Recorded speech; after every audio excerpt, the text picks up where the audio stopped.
What's going on, everybody? Welcome back to another installment here of Honest and Uneducated, the show where we talk about anything from movies, movie news, video games, comic books, hot toys, collectibles, just all sorts of fun stuff like that. We got a number of things to kind of get into here today. It's kind of a light week of news, and I think everything was kind of trumped by, Zack Snyder's Justice League and then Falcon and Winter Soldier. That's pretty much going to be the two main things we talk about, but there was some other interesting things in here, like a poster and release date for Loki. More Game of Thrones spin-off shows have been announced, so we're going to break down some of that stuff. Joining me today to go over all that is none other than Jon Knight himself. How you doing today, John? Good, man. I'm glad to be back. I'm doing real good, man. Like we'll get into it, but I wasn't sure how I'd feel after, some of the releases that came out these past couple days, and let's just say they turned out very well for me. I was very pleased. Yeah, I mean, that was kind of the thing, right? Well, like we all knew Snyder Cut was coming. It's been a big deal. It's been hyped up, probably overhyped. And yeah, it was definitely worrisome. And then Falcon Winter Soldier, for most people, even me included, was always, for the longest time, until that Loki trailer, which I've said a number of times now, was my most anticipated series, and it has to follow up WandaVision and all this stuff. But they both turned out good. Yeah. So it was definitely it's like an embarrassment of riches for people like us right now. Like Snyder Cut, then Falcon, and then in like a week we have Godzilla, and then it's a couple weeks later we get Mortal Kombat. Yeah, and then maybe Black Widow shortly after that. Like it's just kind of, you tell 10-year-old me this, and like he wouldn't believe you. I posted something somewhere. I said, with there was also, I mean, this is not something we get into normally on the show, but they also did a big update for the Marvel Avengers game. I saw that. You got the upgraded version of it for the new consoles for the PS5 and the Xbox Series X. So you got the updated graphics and everything. Plus, you got a big content drop with a new playable character in Hawkeye. And so yeah, it's almost like in the past 24 to 48 hours, the entertainment industry is trying to make up for the lull that we had to go through with the whole entire pandemic. So yeah, and definitely over the next few weeks too, all the stuff that's coming out, it's really crazy and also exciting, but a little overwhelming. Like I haven't even gotten into Avengers yet because of keeping up with the other two that we mentioned. Well, two, I thought you were gonna say this because I just saw that they announced Black Panther for the Avengers game. Yes, they did. That will be later this fall, but they had a big drop Thursday. I mean, we had the Snyder Cut, and which was 4 hours, but then the Avengers game got people have referred to it as kind of like the second release of the game. This is their attempt to basically get people either back to the game or get people to try the game that never did in the first place because of all the bad press that was around it at the beginning. They fixed a lot of bugs and stuff that were in it, and they're now, but they've given a roadmap of when the content drops are coming. The Black Panther's, I think, going to be like a fall release. It's supposed to be a pretty major expansion to the game too. And it says good. War for Wakanda Expansion, coming later this year. Yeah, and it's supposed to be pretty good. And honestly, dude, I probably need to try to go back and play that game too, because I didn't play much of it. I maybe only played it for a couple hours. Like I didn't even finish the campaign or anything like that. I just had so much other stuff going on because I liked it. The only thing I told you was just it's just one of those games. There's no way to avoid it. It just has a very repetitive gameplay loop. Very repetitious. Yes. Yeah. And then the only other thing that kind of like, I don't know if I would really consider it a detractor or anything, but the end game isn't really anything new and exciting. It's just kind of more of the same stuff you already did. Like, so like, not that that's like a huge reason why I didn't continue playing it, because like I enjoyed playing it, and like you said, it's just fun to be playing as a character in that world, Sure. So it's like if you like the Marvel universe, and you'd probably like the game.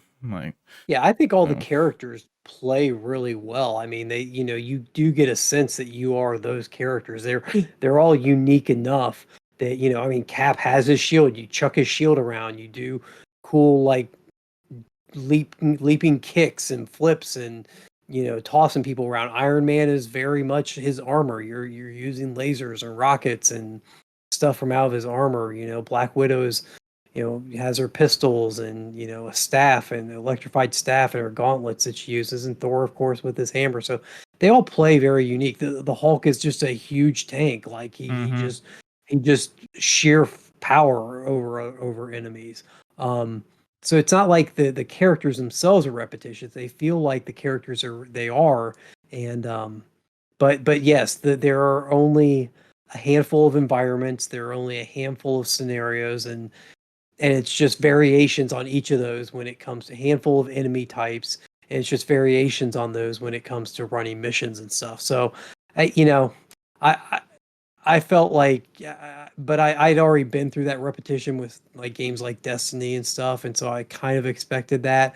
I was hoping that maybe they get a little more variety. The one thing that they always promised were these AIM labs, which are supposed to be their version of raids, and those are still yet to come out. They are apparently coming. They assure people that they are coming, but they're not quite there yet. The main problem I think that would have really helped the game is if they had loot that actually looked like something in game. As it is right now, when you get a loot mm-hmm. piece, it doesn't change your character's appearance at all. There's no identifier that you actually have that piece of loot besides you knowing that, besides whatever benefits, bonuses it gives you, stat bonuses The it gives you, stats, whatever yeah. special abilities it gives you. There's no like when you got Galahorn in Destiny and you pulled it out, like everybody knew, oh, that's Galahorn. He's got Galahorn. That's awesome. It's doing this or that. I think in other we started World of Warcraft last night. I think, I don't know for sure, but I'm pretty sure when you get loot and you're wearing it, people see you and they know that, oh, you've got this, you did this content to get that. I'll tell you what, now that you say that, for one, I felt like Obi-Wan Kenobi in A New Hope when you said Galahorn. I was like, "Oh, that's a name I haven't heard in a long time." Um, but, with the gear thing, that I think that is 100% one of the biggest mistakes they made, because, like, chasing gear and chasing, like, cosmetic upgrades is, like, so popular, and it's just Oh yeah. it's an instant gratification for the user, so, like, or Yep. the player. So, like, having the appearance strictly tied to skins, but it's also a looting game is a Yep. very odd choice. Like, Yeah. I definitely think that was a mistake. I get that they didn't want the characters to look weird with, like, mashups of random gear, but that's why you add transmog, which is, like, what WoW has, where you can change the appearance of the gear based on any appearances that you've collected. So that's what I was gonna say with, like, with WoW nowadays, because of transmog, you can look like anything. Like, you know what I Sure. mean? Like, so it's kind of like, because back in the day, that was exactly like how it worked. And it was like the coolest thing, because like if you saw some dude with, Thunder Fury, the legendary sword, like you knew that dude had Thunder Fury. And you were just like, holy shit. Like this Yeah, dude and you is knew a what he did to get it, badass. right? Yeah, Like, exactly. yeah. And like, but Yeah, I mean, now it's there's like, a certain amount of gloating or boasting that you can do in yeah. game when you have, especially when it's a multi online player game. Like you want to be proud of your achievements and stuff. Well, then it But in this, inspires people, like, to want it, because they see you with this awesome weapon. If they don't know what it is, they're gonna look up, they're gonna inspect you, they're gonna see the name, they're gonna look up how they can get it, and they're gonna wanna go get yeah, it. It's like yeah, it's a never-ending cycle. So it's yeah, like, yeah, loot's important. He's like, you gotta feel like you're being rewarded, and, like, loot is the sure, easiest instant reward, you know? So sure. I definitely think that was a mistake. Not like not a terrible thing, but yeah, it's just it's like I said, it's odd to have a loot-based game, but you don't see it. Like, you might as well just be leveling up, and just putting the stat points in, like a talent Well, tree. and that's Like, you know what I and mean? that's basically, I mean, that's almost what the game is now. I mean, the only real drive behind the game is to get your character to level 50 and then get your power level up to 150. Once you achieve both of those, if you're no longer grinding for a specific loot because the loot really doesn't have much impact on the game. Now, I'm sure that there are people that are much deeper into the game than I am that will tell you, oh no, there's very, like, if you get the legendary loot that has this bonus or whatever, it does this and it does this awesome thing. It's like, well, that's great, but that's not real. There's nothing to signify that. Like, it doesn't. I don't know. I don't That's know. the And thing. there's also not, because there aren't raids, there isn't that high level in-game content Yeah, exactly. to make that high level loot necessary, or desired, but even necessary to a certain extent. Like, Yeah. you know, Like, what do you so need it for? Because it's like you should be doing stuff to get good enough gear to do the raids, and all that yeah, great gear should come from the raids, yeah, Like, and right now there's just not even an option, sounds like neither of that's yeah, even there. So, yeah. nevertheless, I had something else I was gonna say about the gear. Damn it, what was I gonna say? Sorry, I got you off track there. It doesn't matter. It's redundant. It doesn't even matter. Actually, though, since we're on the topic of video games, we'll just go ahead and we'll cover. We actually had a video game related topic anyway, Yeah. so we'll just gonna jump right into that one. But first, guys, do not forget that you can also submit topics and questions to the show by emailing us at honestanduneducated@gmail.com. That's honestanduneducated@gmail.com. But guys, with that down, let's get into this one because this one just came out too. This isn't like big news, but we wanted to touch on it anyway. And like I said, we're just gonna segue from the Avengers game into this DC game. This up and coming DC game is coming out by WB Montreal. I was trying to say that when I was doing the Deathstroke review, and I kept saying it over and over again, and it's hard to say WB Montreal. It just comes out like that. Yeah. I felt like an idiot because I was doing the review for this beautiful Destro figure here, and it's So up on the cool. channel now. Go take a look at it. It's very good. Hot Toys Destro. Where is this here? So WB Montreal, though, they're making a Gotham Knights game. So it's essentially like the trailer came out for it not too long ago.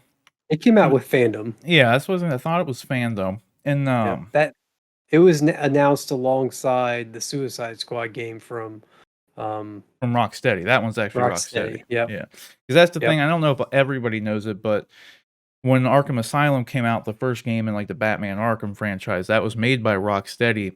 Then they made did Cities come out before Origins or was it Origins next? Arkham City came out next. It was Yeah. Asylum City, Origins, Night. Yeah. So but then Origins was the first one that Rocksteady did not make, and that was the first one WB Montreal did make. I almost stumbled on it again there.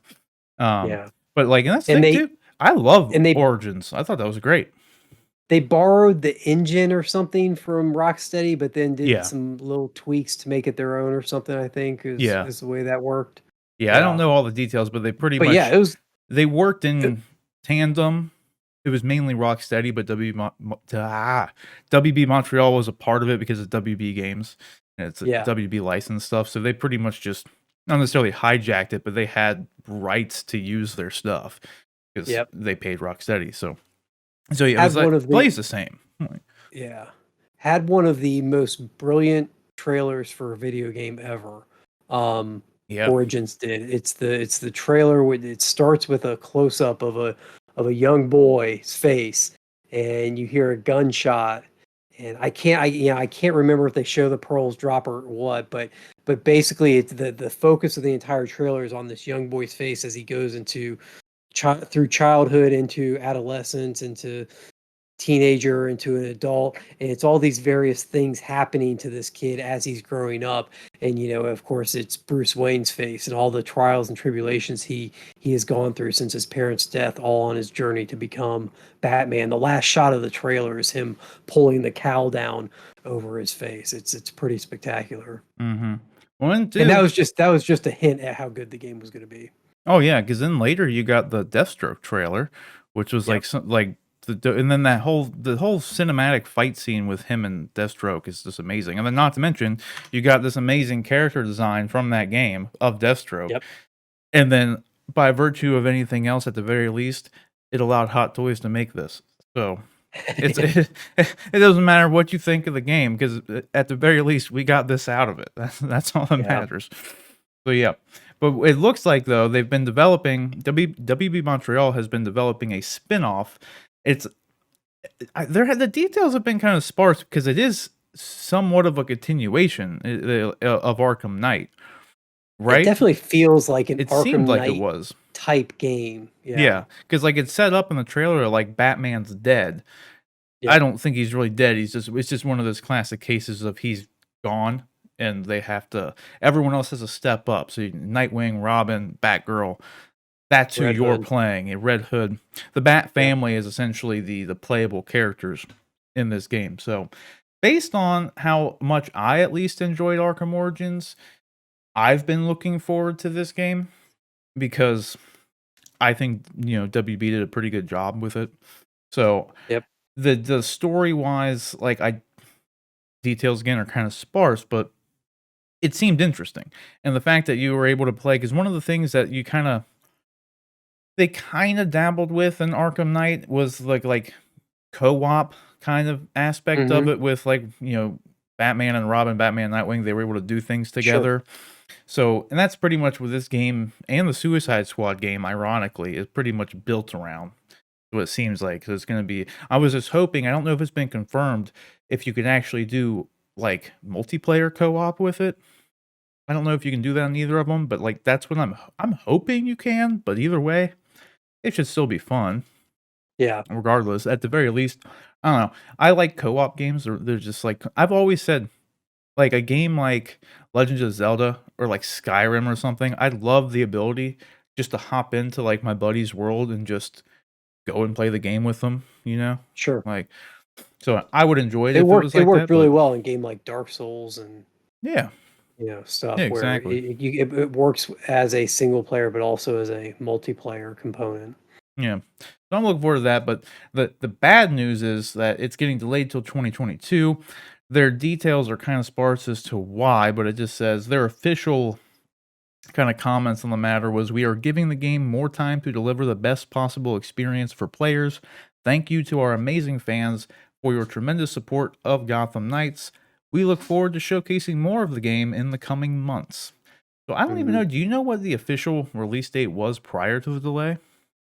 I don't Yeah, I even think it remember was when it this was. fall, 2021 fall. Yeah. Um, you know, I'm disappointed that we're not going to get the game, but I'm also fine with this. I mean, I want them to have the time that they need to make the game the way they need to get it made. We just got the new consoles came out, the end of last year.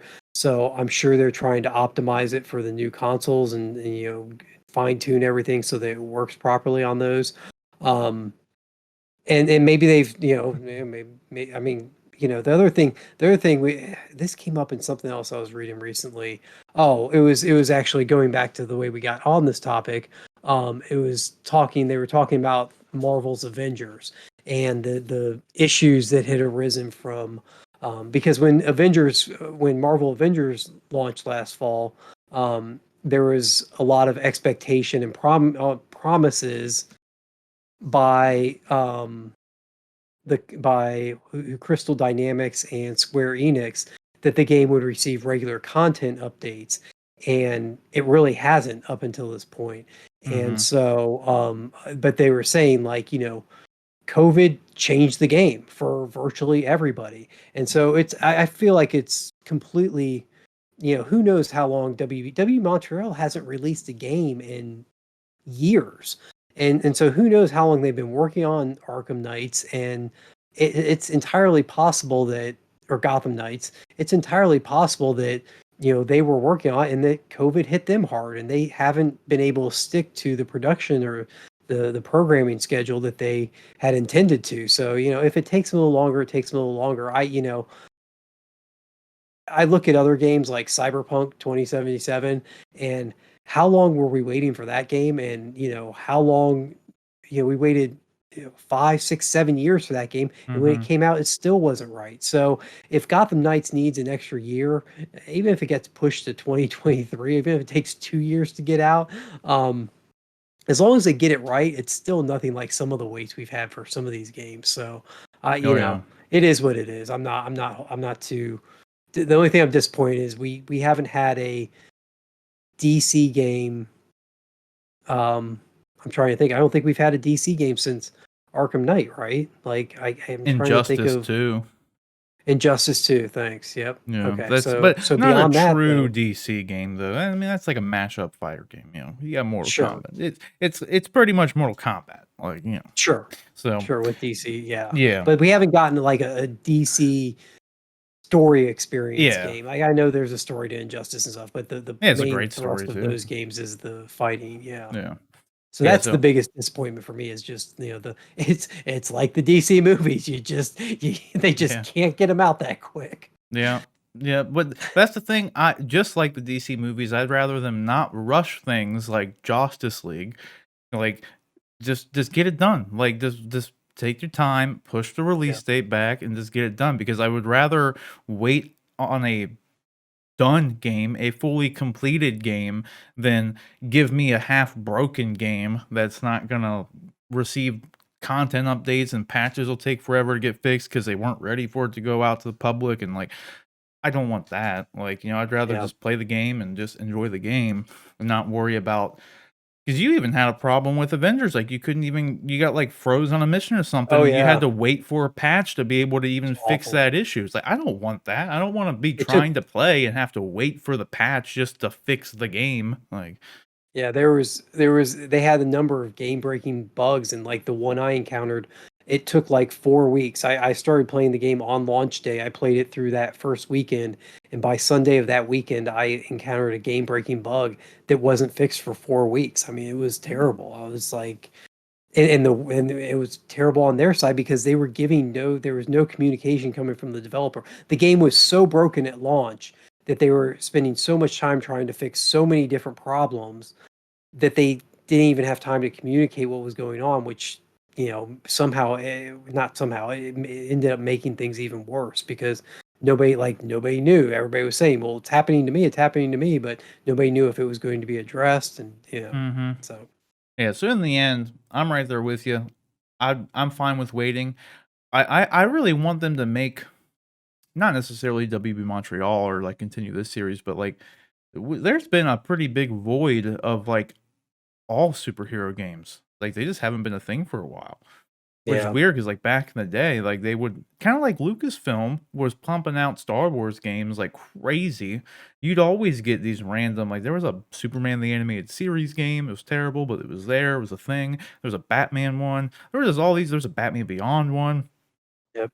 And somewhere along the way, they just kind of like stopped. Which I mean, I guess it Yeah. is hard to make games in general. It's not like an easy thing. And I don't know, but I would like. I'm glad they're making the Suicide Squad game, even though it's pretty much just going to be just like the Arkham games with different characters. But I'd like. I don't know. I'd just like I want Star Wars. I was upset with Star Wars having the EA having the pure license for those games, just because you get no variety out of it.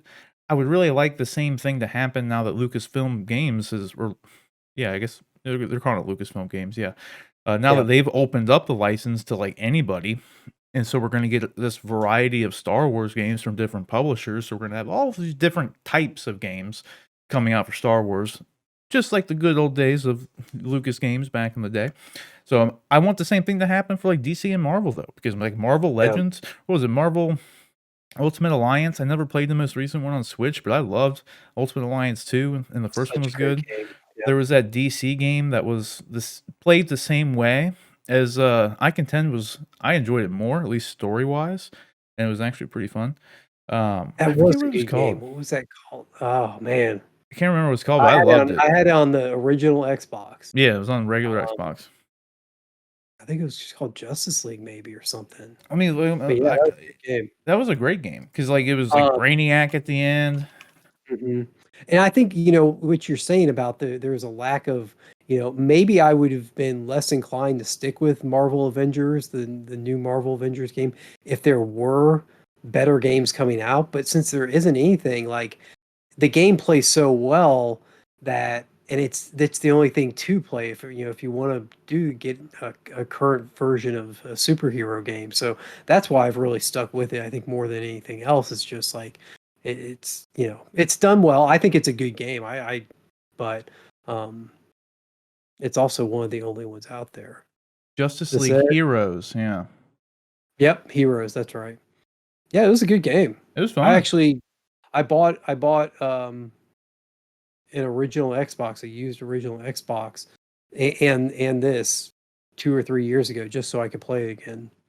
Yeah, I really liked it. Like, 'cause it was around the same time, Marvel Ultimate Alliance hadn't came out yet, but the X-Men games were out that Yeah, were played X-Men exactly like Legends them. and Yeah. yep, And, like, so this was DC's answer to that kinda game, and, like, I really liked it, man. I thought it was yeah, it fun. was a great game. Never got a follow-up for it, which I just found shocking, because this was kind Yep. of like the turning point with, like, the comic book-based games. Like, around this time, DC games were dead until Arkham.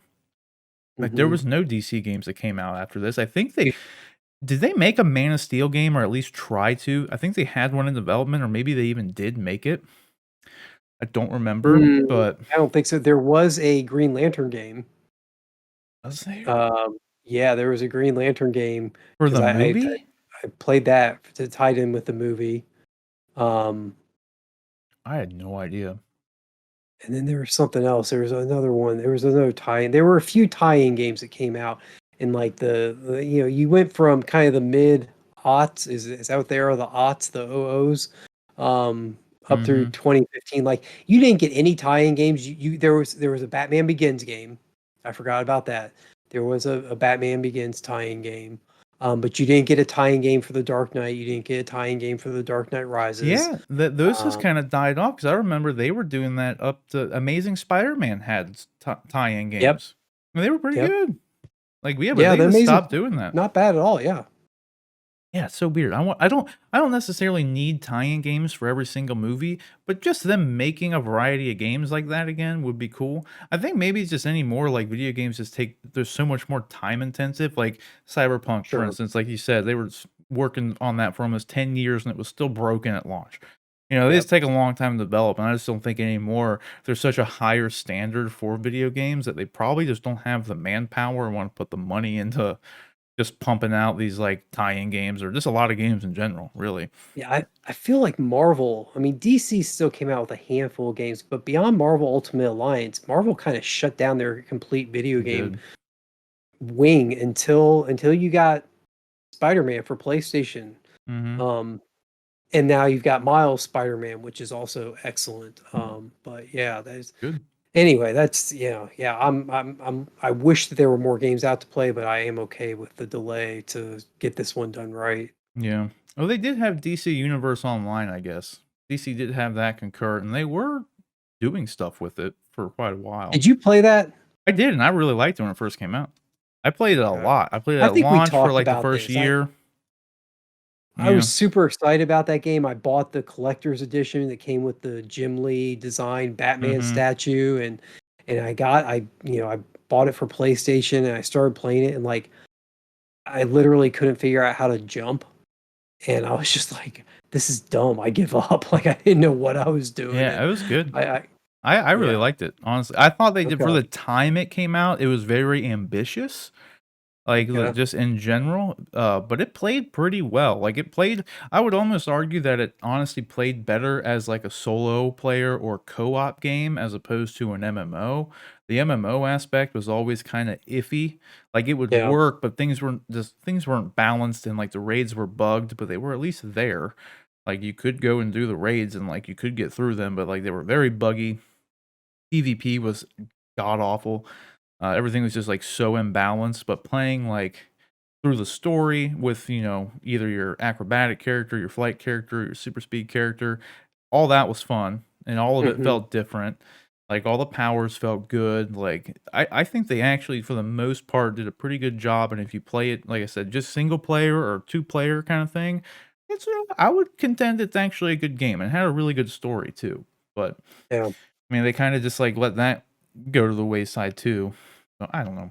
I would like yeah. to see more games for it, though. Maybe we'll get some later down the road.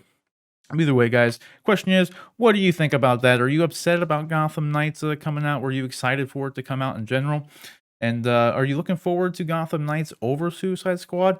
I'm a little impartial. Both of them seem fun. I'm probably looking more forward to the Gotham Knights aspect just because I would kind of rather be those characters. Although the story of Suicide Squad seems like it'd be a lot of fun, but it also seems like kind of a rehash. It's just evil Superman again to some degree, is what it seemed like. So I don't know. I'm looking forward to both, but whatever you guys think, let us know down in the comment section below. All right, guys. So our next topic here brings us to the movie The Gray Man by the Russo brothers. I don't know why I stumbled over that name. The Russos, though, a while back, they announced they were going to be. I don't know if the title was announced, and I don't remember it being announced that the title was going to be Gray Man, but they a while back they announced that Chris Evans and Ryan Gosling were going to be starring in a film together produced by the Russos, and I don't think there was really any information about it at the time. But now there's a new article out that's kind of, for one, it just kind of explains what the movie is, but it also says that it's going to be Netflix's biggest movie apparently. I don't know if that's. I don't know if it's going to cost more than The Irishman because that was their biggest, most expensive movie to date. It doesn't say but it's going to be upwards of $200 million. We'll put it that way. That's what they say it's going to be. But let's take a look at this here because there is some good information actually about what the film's going to be about. And like, correct me if I'm wrong. Did they have the title? Because I know it's based off a book, but was it called Gray Man before this article? I don't remember it having the title. I don't remember that being the title either, but Yeah, all I remember it's was a kind they of it's a got kind the of actors. nondescript title, so I'm not sure I would have remembered it either. That might Anyway, honestly so be it. Yeah, like maybe I just didn't remember it. But either yeah. way, it sounds interesting. And what the Russos had to say about it was, for one, there is a novel based off it. So I guess if you want some sort of spoilers, you could just go find this novel. It's called The Gray Man as well, and it's by Mark Greaney. So I obviously have not read into it at all, or I probably would have known it was called Gray Man. I had no idea. But either way, the movie is a real mano a mano between these two great actors who represent two different versions of the CIA and what it can be and what it can do. And then he goes on to say, for those who were fans of Captain America the Winter Soldier, which I think everybody here was, this is us moving into that territory in more of a real world setting. And that is what this movie really means for us. And that's what the Russos are describing the movie as, which that is what kind of got me excited about it. Because like before I was like, oh, cool. I like Chris Evans. I like Ryan Gosling. They're great. Um, but the Russos, I haven't really been a big fan of the Russos movies outside of the MCU.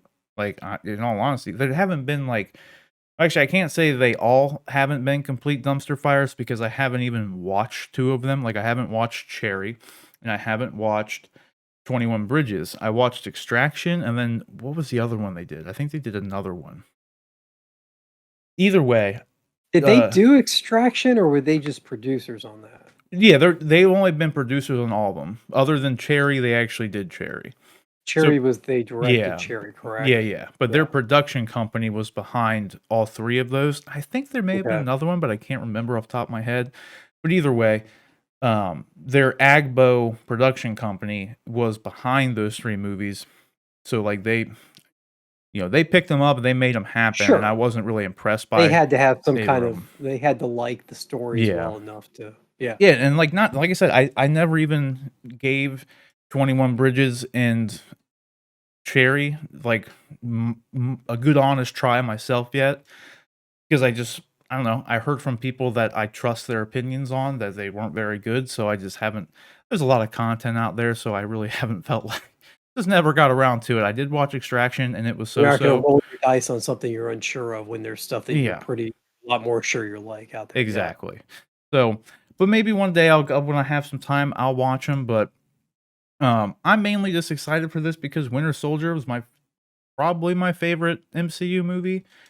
They did amazing I with think it was that. number 1 So on both our lists when we ranked them, so yeah, yeah, absolutely. So if they're gonna be like kind of it's like a return to form for 'em in a lot of ways, yeah. So I'm hoping that this one I don't know. I appreciate that they took, like, the chances on the other ones. Like, Extraction was a little bit more in their wheelhouse, and they didn't direct that one or anything or write it, but they produced it. But and which, interestingly enough, was probably the better of the 3, 'cause I've heard, like, sadly, Cherry looked really good, but I heard really bad things about it, so it was kinda disappointing. I was Yeah, looking forward to watching it. Cherry's gotten beaten up by the critics a little bit. Mhm. I you know, I saw 21 Bridges and Extraction. I like both those movies. I mean, I've seen bad movies. I've seen some of this other stuff Netflix has put out, and Yeah, there's some bad stuff that they've there put out. are. I didn't think Extraction was bad by any stretch. Was it the best? Was it, the was the story as tight and well done as like a Marvel movie? Probably not. Mhm. Was there some cliche stuff in it? Sure. Um, but it wasn't a bad movie. It was an entertaining movie. It went by really quick, and 21 Bridges had a great cast and, was a entertaining film, too. I really enjoyed that. I just, I understand that, they're kind of fighting that the bar for them has been set so high by their involvement with the MCU. I think maybe that's skewing some of the looks at other stuff that they've been involved with. I'd like to still see Cherry. It's not available streaming anywhere yet, unless I think you purchase it digitally, which I think I'm kind of just waiting for it to hit one of the streaming platforms. But I'll watch it as soon as I'm able to.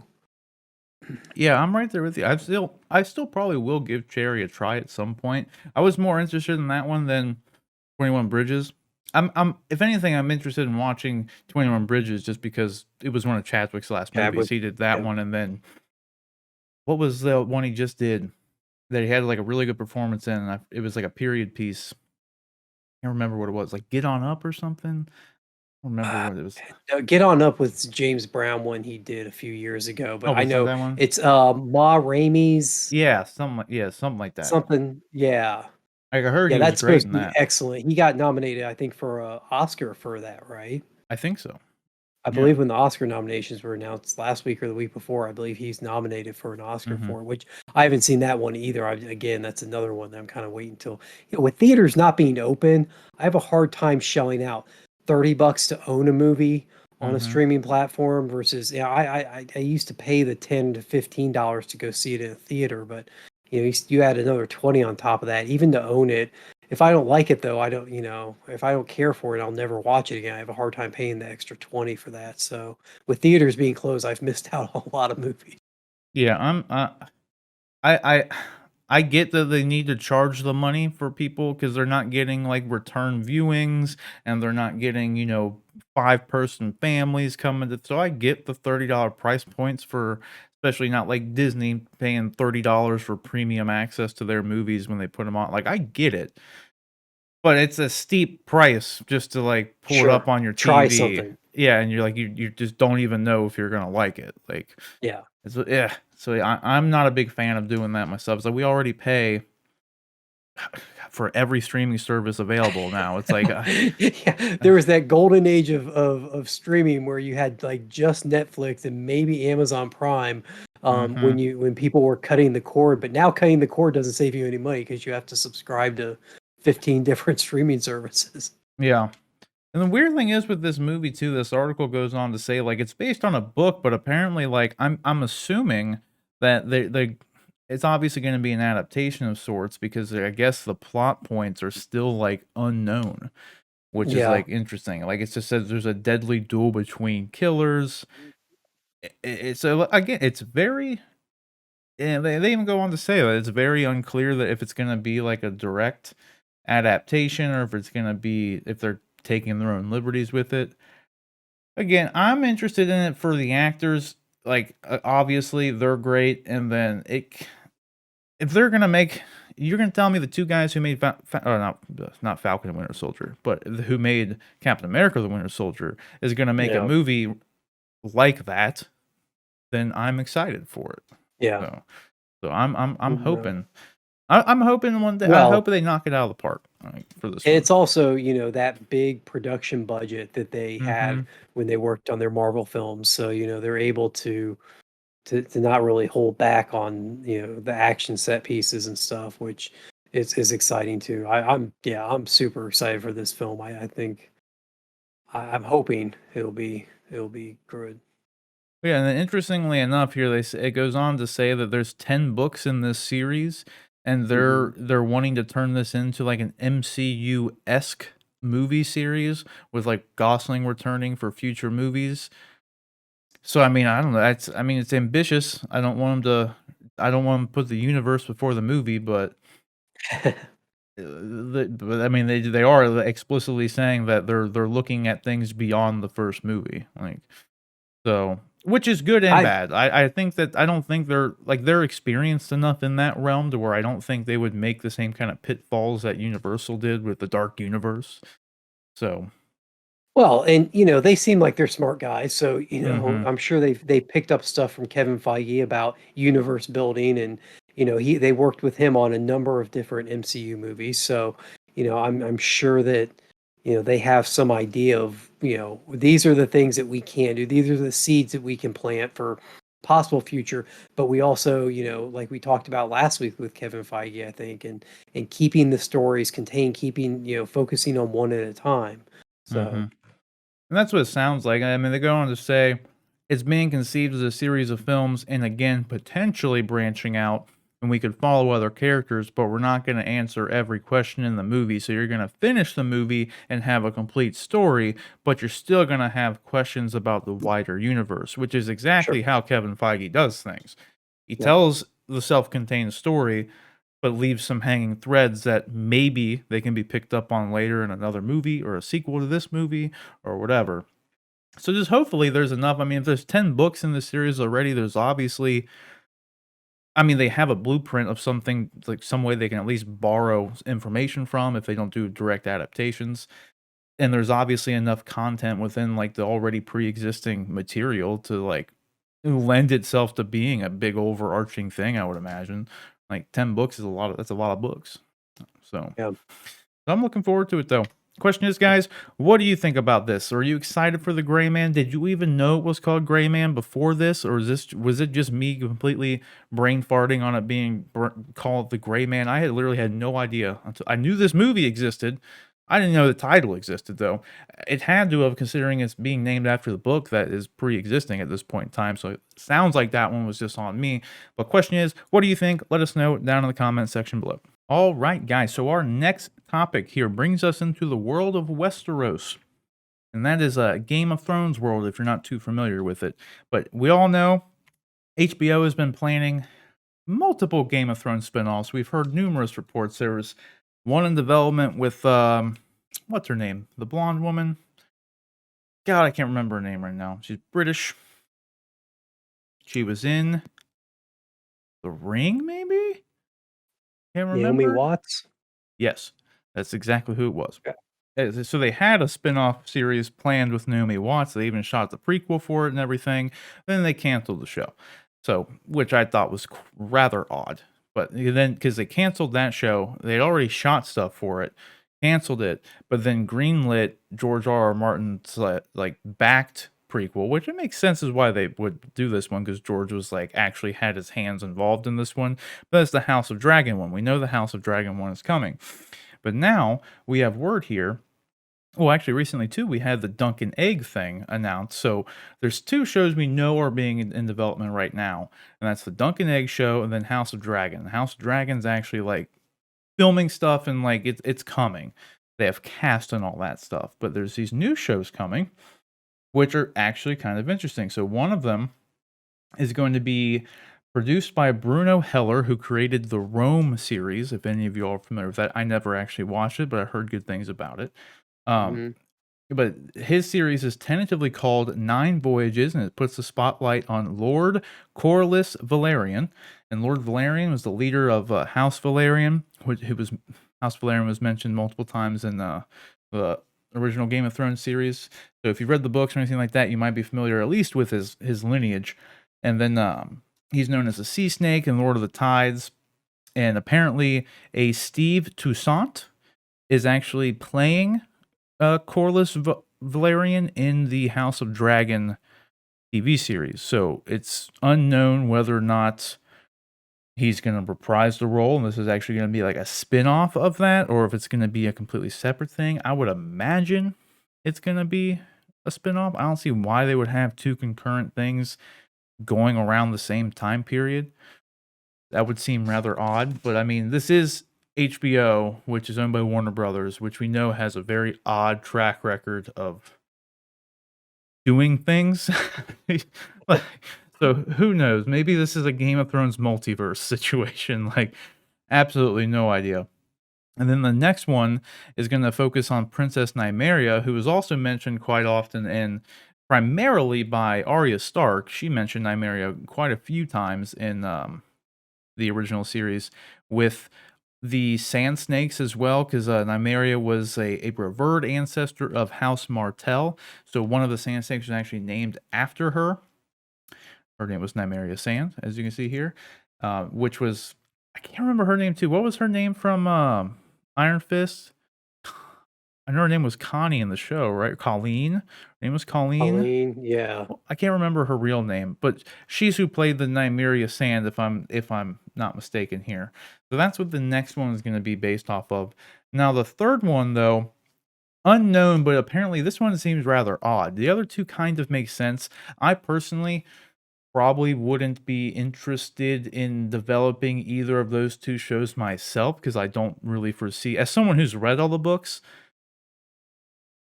Nymeria one could be interesting, but like I don't know if it's going to be as interesting as House of Dragon and how, I don't know. It just depends on what you do with it. I personally probably wouldn't go with either of those two shows in all honesty, and I definitely probably would not go with this third one either. I'm absolutely on board for House of Dragon and Tales of Dunk and Egg. Tales of Dunk and Egg should have been the first thing they did after Game of Thrones.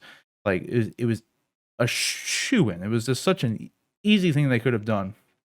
I don't know why they didn't do that one, so I'm glad that one's happening. But this other rumored third series is supposed to be about the Flea Bottom.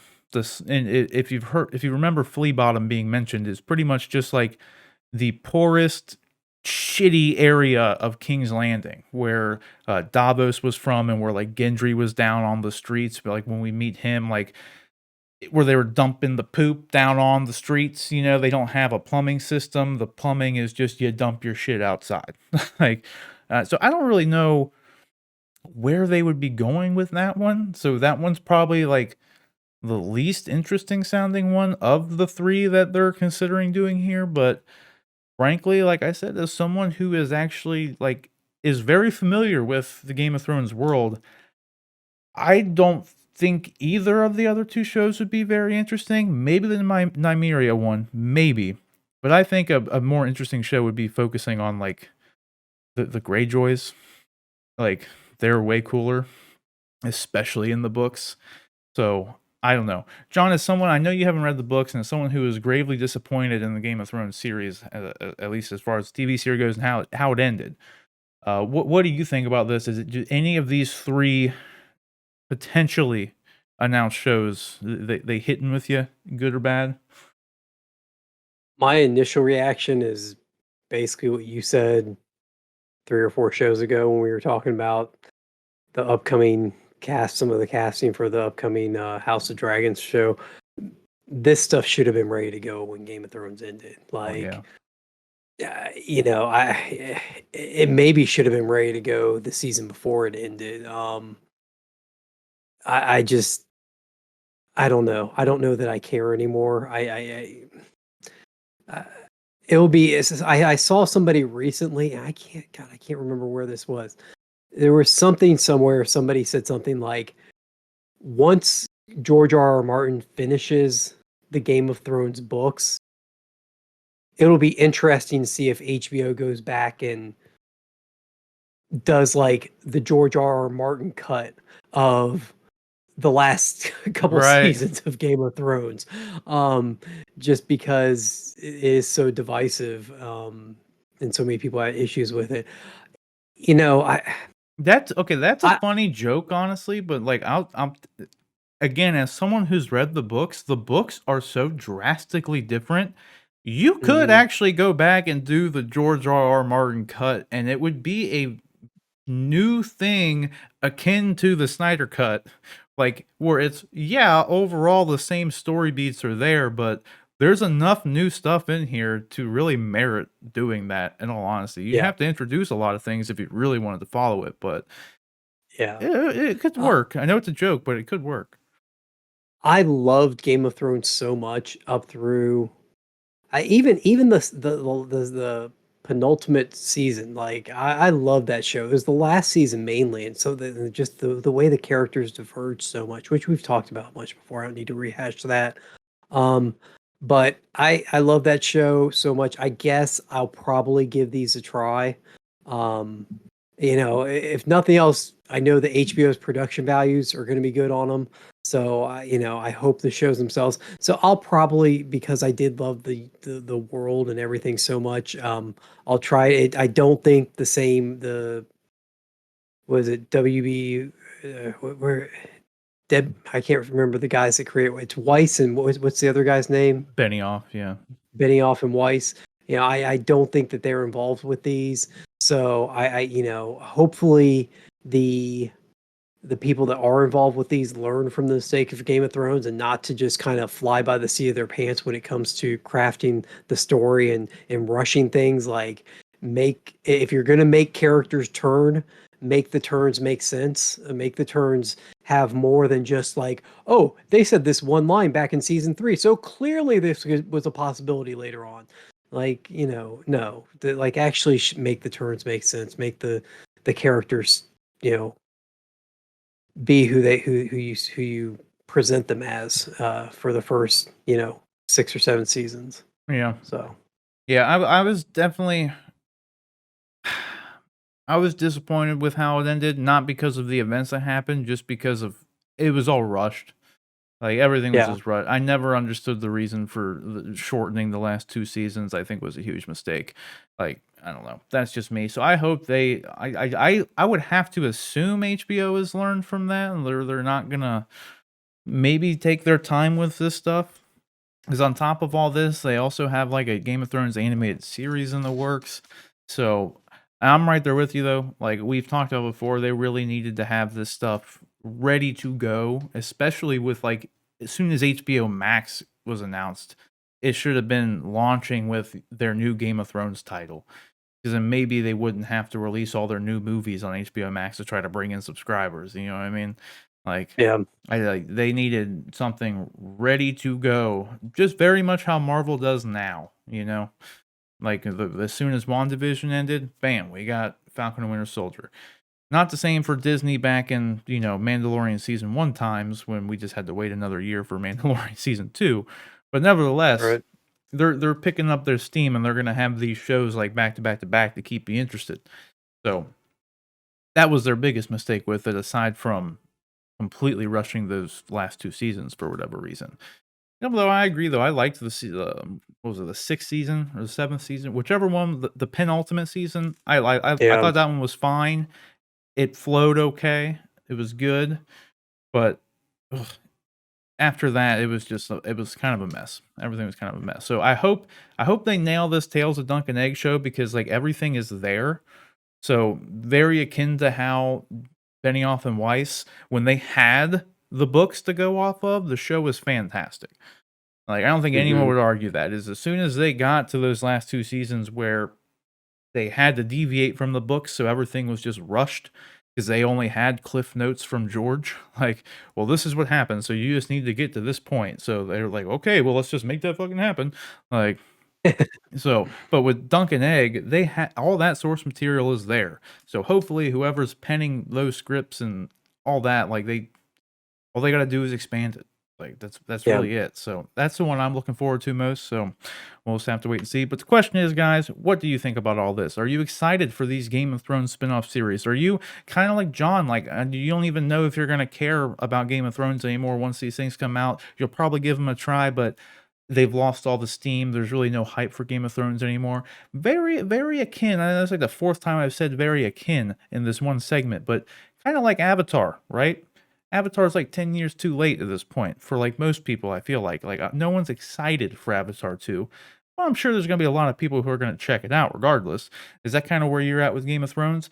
Whatever it is, let us know down in the comment section below. All right, guys. So our next topic here is going to bring us into the world of the Marvel Cinematic Universe with just a quick one here, because I was just speaking about the MCU and how they have these shows lined up now, right? We had WandaVision, and then 2 weeks later we had Falcon Winter Soldier. They're keeping in that same theme almost here, as we have just got word that the Loki series is going to be released on June 11th. So they announced this. I'm very excited for that because, as I've said numerous times now, ever since the Loki trailer came out, that jumped up to my most anticipated MCU show over Falcon Winter Soldier. And even after seeing Falcon Winter Soldier episode 1, I still want to see Loki more. I'm like, and episode 1 was good. We're going to get into it here in a little bit. But regardless, so we're going to have a little bit of a wait. We were talking about this before, like Falcon Winter Soldier is unfortunately only going to be 6 episodes long. So we're not going to have 2 months and a week's worth of Falcon Winter Soldier, with these weekly releases. We're only going to have a month and a half. So this is going to end sometime, like April, May-ish. And then, so it would kind of, so it'll set up for Black Widow if they continue, if Black Widow can stick to that release date. So we'll just have to kind of wait and see. So we may end up having the sequential, very little time to wait in between these series if you include Black Widow's release, assuming it can still hit that date, and then we would jump from that right into Loki. So either way, I'm very happy this is here. If the only negative would be if Black Widow does get pushed back, then we're looking at a pretty big gap in between the two, but that is coming from a place of privilege that we have any of these shows coming out regardless. We just went a whole year without any MCU content, so over a year. Yeah, if you have to wait a month, we all just went through the trials and tribulations of 2020, so I think we'll be all right. So what do you think about this, John? Yeah, I mean, I'm glad we have an official date. I'm obviously thrilled and excited for the show. I think it's going to be great. But I'm fine with even if we have to wait too. I mean, if Black Widow gets delayed, I think it's understandable at this point. It feels like maybe we're close to getting theaters back in a more normal sense. You've heard recently that Los Angeles and New York City have both allowed theaters to begin. I mean, for those of us that live in the Midwest that aren't in heavily dense population centers, or I should say like super dense population centers, we've kind of been fortunate in that we've had the option to go to the theater if we wanted. It hasn't even been an option as far as I know in places like New York and California and the super dense cities. But recently they've allowed the major market. I was unfortunately those two places are the major markets that dictate these studios releasing their movies. So that's like the biggest down point of those, New York and LA being completely shut down. Exactly. And we've heard that, just recently that they're allowing theaters to reopen at like something like 25% capacity or something. So, taken in small baby steps, those are all good indicators. And maybe Marvel decides that, we are going to give it a little more time for a few more baby steps to be taken to get us a better shot at getting these theaters or getting these movies into the theater. Who knows? But Loki looks, Tom Hiddleston's he's such a good actor, but he's especially it's like this role was made for him. Just as, we've talked about before, Marvel does such a great job with casting, just as Robert Downey, Iron Man and Tony Stark were made for Robert Downey Jr., Loki and Tom Hiddleston just are perfect together. So, after losing him at the beginning of Infinity War and then getting him back in Endgame and having a chance to see where they take the character too, because as much as we know Loki, as much as we know the character from the MCU, this is kind of a different character. This is a character, that only went through phase 1 of the MCU. So who knows where they're going to end up taking him. He doesn't have the character growth and development that you got with the Thor, the rest of the Thor Ragnarok and the rest of the MCU movies. So yeah, it's exciting, and it's all things considered, it's just around the corner. I mean, we're getting close to the end of March here. We've got April, May, and then it'll be here.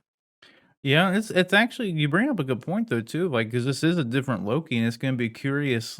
I'm curious anyway. It's going to be interesting how how they handle that. Like, are they going to really lean into like the fact that this is in a phase one Loki who hasn't gone through the death of his father and had all this bonding with his brother, and like made all these big this character growth. I mean, when we meet him in Infinity War, he's a good guy, at that point. Like Sure. he's not a bad guy anymore. Like he just went through everything in Thor Ragnarok with his bro, and like they're in a good place together, like on the ship. Like he tries to kill Thanos, like he's a good Hmm. guy. But this Loki is not that Loki. So I wonder if they're gonna lean into that. Are they gonna like since he's gonna be doing the stuff with the time variance authority, are they just gonna like download all that information into his head, or are they still gonna be in like this other time frame and actually like play with that? You know what I mean? It's gonna be interesting to see. Because like they could do so much with it with him being kind of a character that is like out of time now, but is also like working with the time variance authority. So like I don't know. I'm super interested in where they're gonna go with the show. And I think that's why it's like the most intriguing one to me is because like I just don't know. Kind of like Yeah. WandaVision. Like I just don't know where they're going. And Owen Wilson's in it, and I love Owen Wilson too. So I'm excited for that. But I'm right.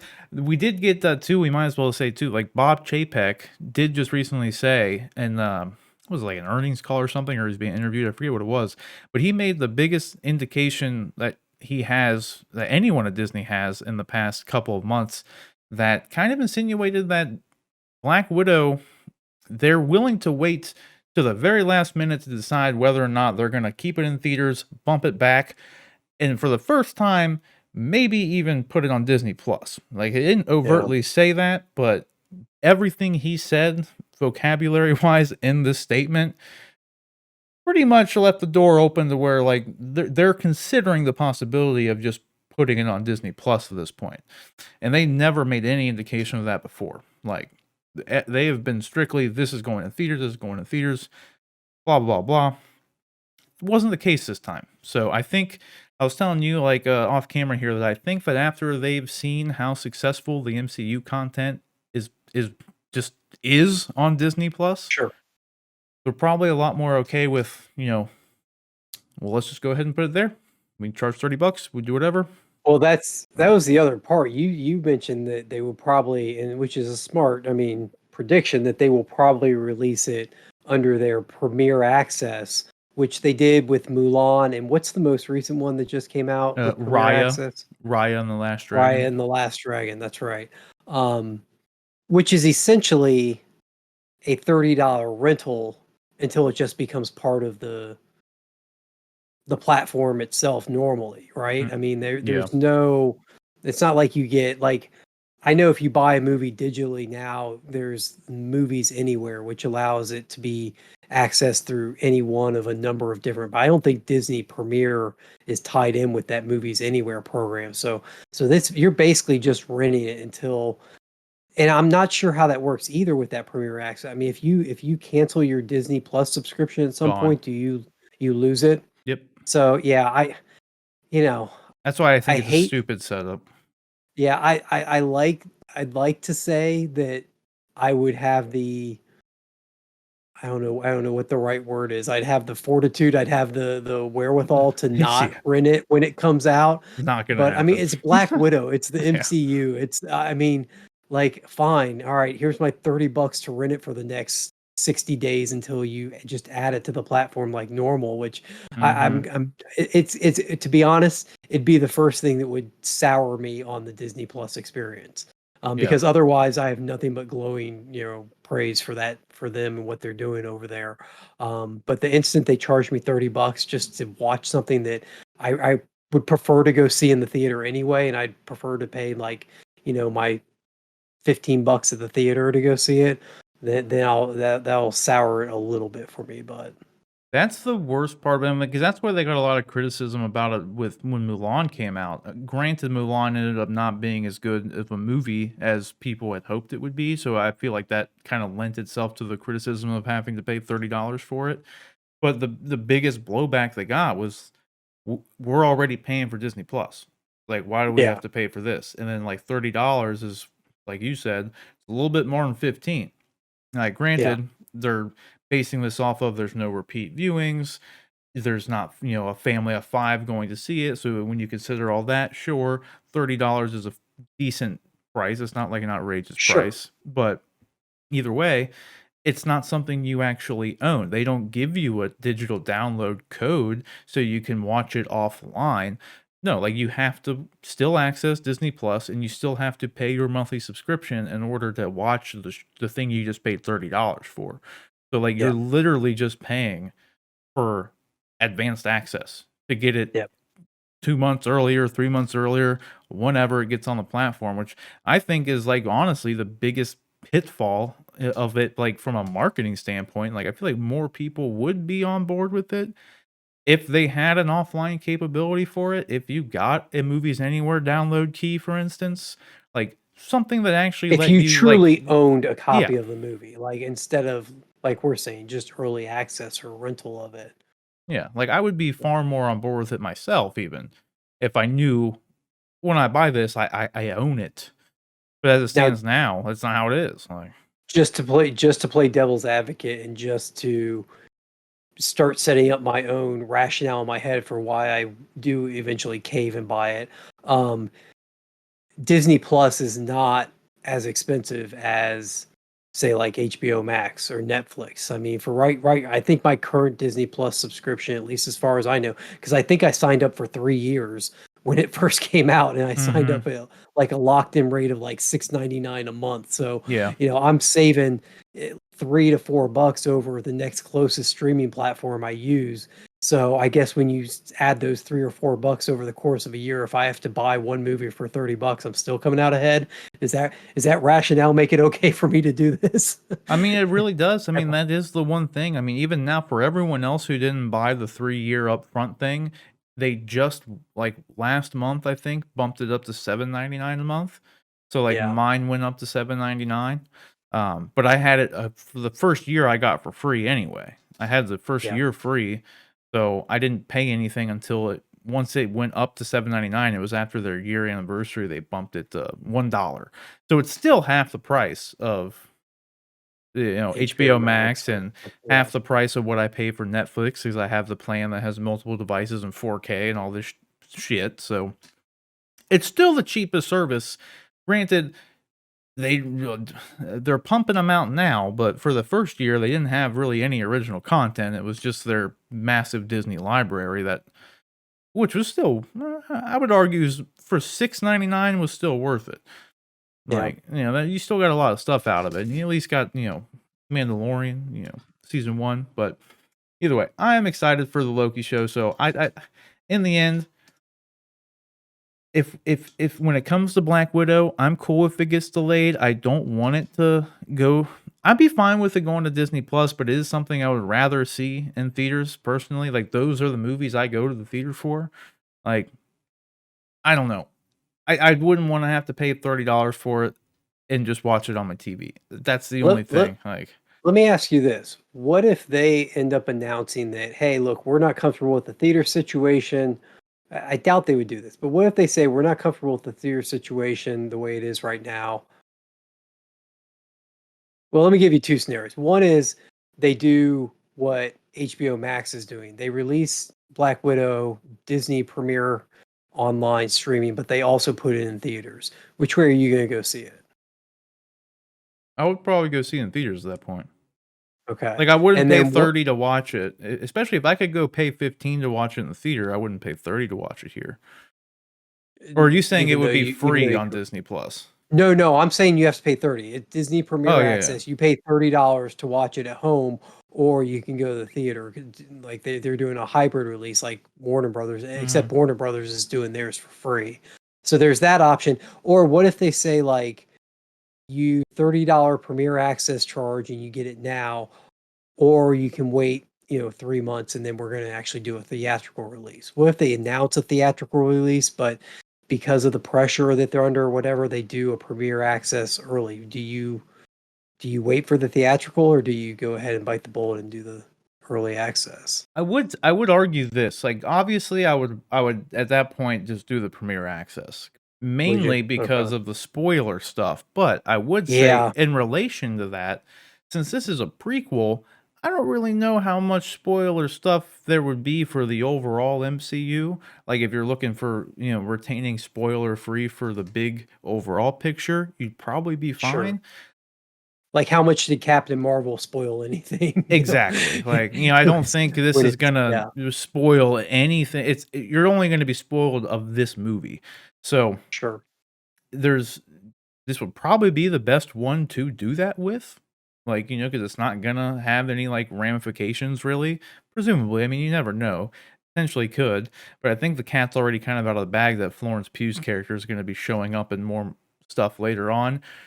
So that's really we already know that, so you don't even have to see the movie Yeah, to realize that's happening.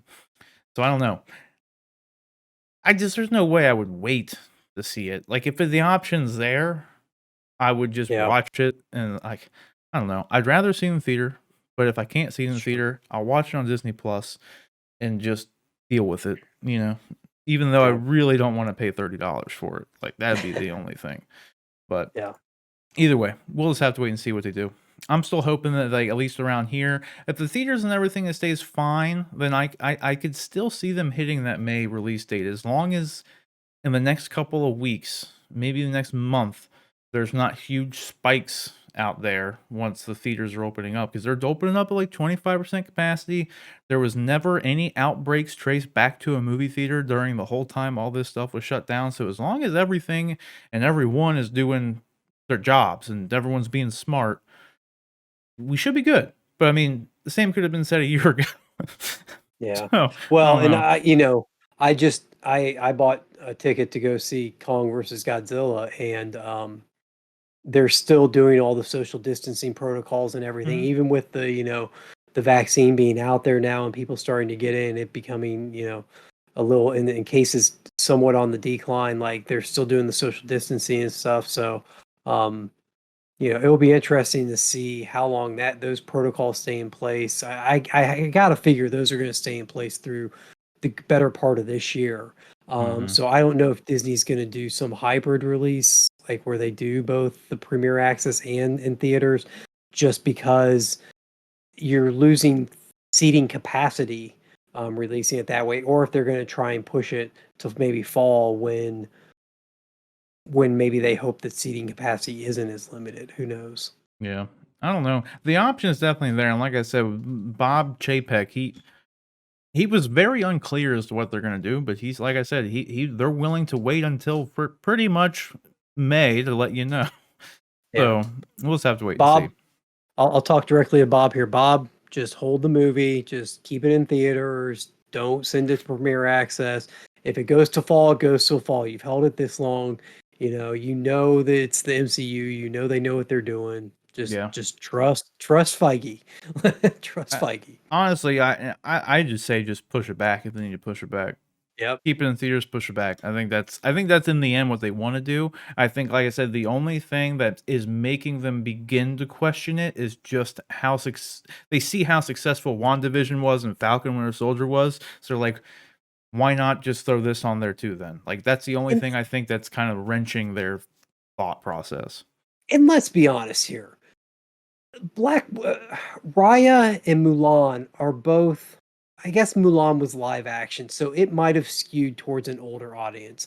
But Raya is kind of the family friendly animated movie that works well for that $30 because a family can, buy the early access. A family of, a mom, a dad, and three kids, that is an easy $40-50 trip to the theater. So Oh $30 is yeah, almost a steal for a family of five, or whatever, or even more, or even less if once you factor in concessions and stuff. So it's almost a steal for that kind of film. And Mulan too, to a certain extent, it was a live action movie, but it was based off of animated movie they come before. I think the Marvel movies always skew older. I mean, they just in the ratings they skew older. They're PG-13 ratings. So, this may not be, while those movies may have had some success, this may not do as well in that kind of setup for them. Or it may do better. Heck, what do I know? I don't have the internal numbers, but still, I'm trying to find some reason for them to keep it off of Disney Plus for now. I'm with you. I mainly don't want it on there just because I don't wanna pay I don't wanna pay to watch it on a platform I already own and just to pay $30 to watch it on my TV. It's just I don't know. Sure. That's the Yep. worst part about it. So, question is, guys, what do you think about this? If Black Widow does go on Disney Plus, would you be willing to pay the 30? I mean, let's be honest. I don't think any of us here would wait to watch it in another, time. Even if it was going straight to Disney Plus, it wasn't gonna get any theatrical release. I'm pretty sure everybody would pay the premiere access first rather than wait the 2 to 3 months for this to watch it for free. Am I right? I don't see anybody watching this show just saying, MCU movie, I'll wait. Like, no, that's not gonna happen. So we already know that. But what do you think about, do you want them to put it on Disney Plus? Do you want them to delay it further back and just, put it in theaters strictly? Let us know, and let us know what you think about the Loki poster, the Loki release date down in the comment section below. All right, guys. So our penultimate and ultimate topics are here. We are going to do the spoiler-filled discussion here. We're going to give a review, break down, analyze the Snyder Cut of Justice League, as well as the Falcon and Winter Soldier episode 1. So we're going to start things off with, our thoughts on the Snyder Cut. Since that did come out first, we're going to talk about that one first. And right off the bat, John, I'm telling you what, the main thing about the Snyder Cut that I told you about this after I watched it. The biggest still confusing thing to me about the whole thing was once we saw the movie. So we watched Snyder Cut, and you see the finished product. The biggest question in my mind was, what the hell was Warner Brothers thinking? With like, for one, not just releasing this version of it, but for two, they brought in Joss Whedon, paid buku money to do all these reshoots. Joss rewrote a bunch of stuff, all that, the drama involved with the whole thing, Mustache Gate, all of it. And it was pointless. The movies were the same in their structure for the most part. They're obviously Snyder Cut had 2 hours of character development and all the dark side stuff, just better stuff that made the story flow better. But the overall Steppenwolf comes, he did the mother box. It's the same movie. You know what I mean? Snyder Cut is better, 100% better. It was just when you look at what did they spend the money on bringing in a new director to do? He didn't change the movie. He just made it worse. He made it shorter and made it worse. And I'm not throwing Joss Whedon under the bus here with it. I'm throwing Warner Brothers under the bus with it more than anything, because they gave Joss Whedon an impossible task. They said, come in, do whatever it is you need to do.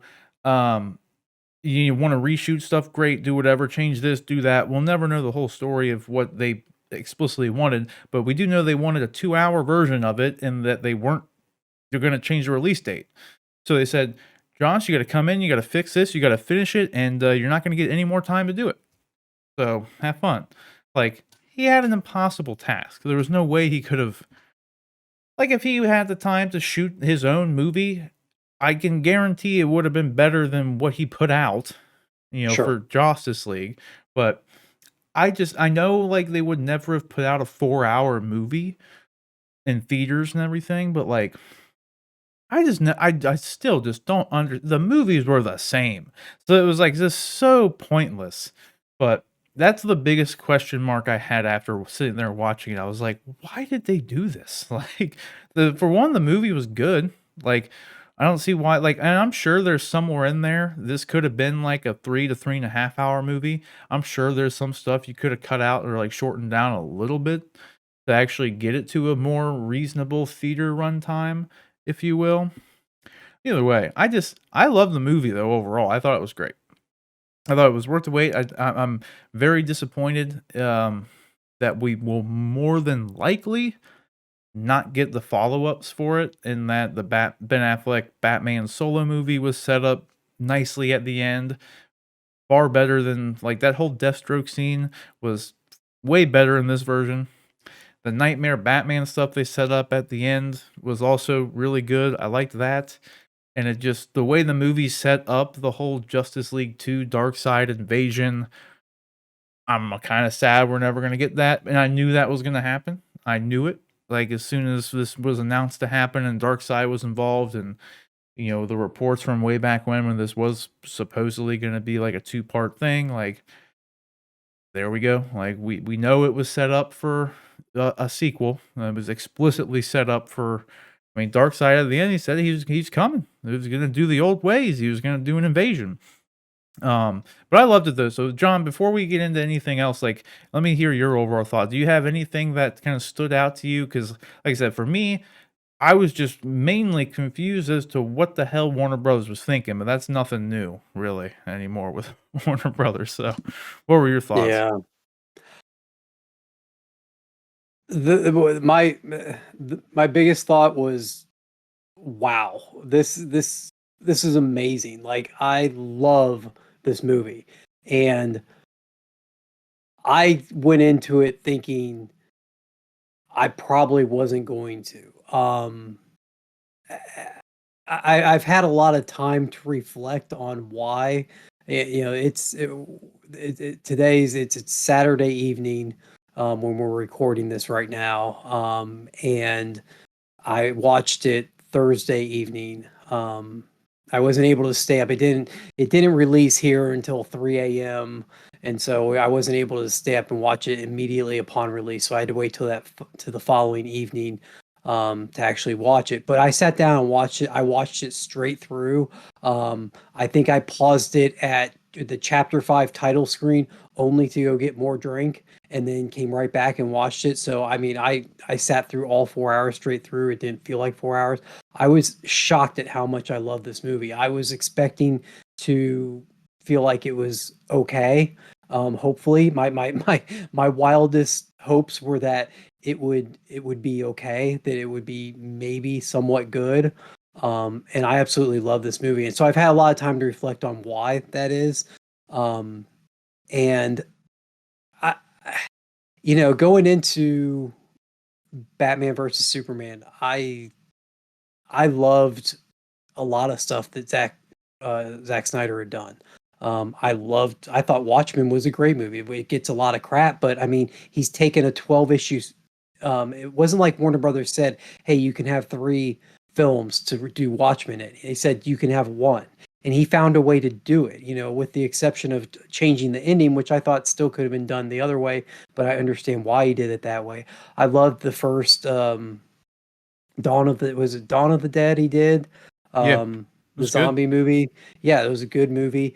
And of course, Man of Steel is one of my favorite DC movies. It's one of my favorite comic book movies, period. But I keep prefacing it. It's just one of my favorite movies, period. I love Man of Steel. Um, and it was really the disappointment and the frustration and at times anger that I felt towards the way that Batman versus Superman played out that caused me to be really trepidatious, is that right? Um, I think to that's be right. very fearful of what Justice League was going to end up being. What the character of Batman would be like in it, and Zach found a way to redeem Batman in a sense.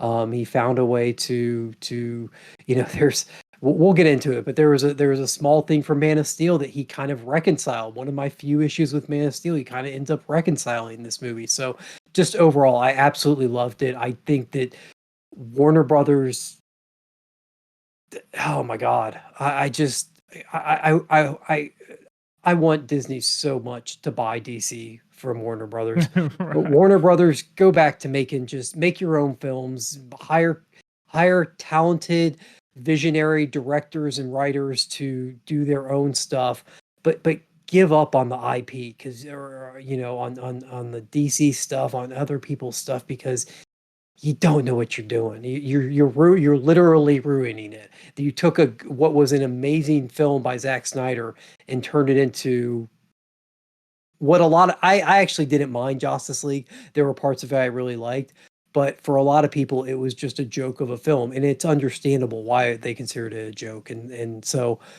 just give up, DC. You're done, or give up Warner Brothers. You're done. Like it's time. Call it.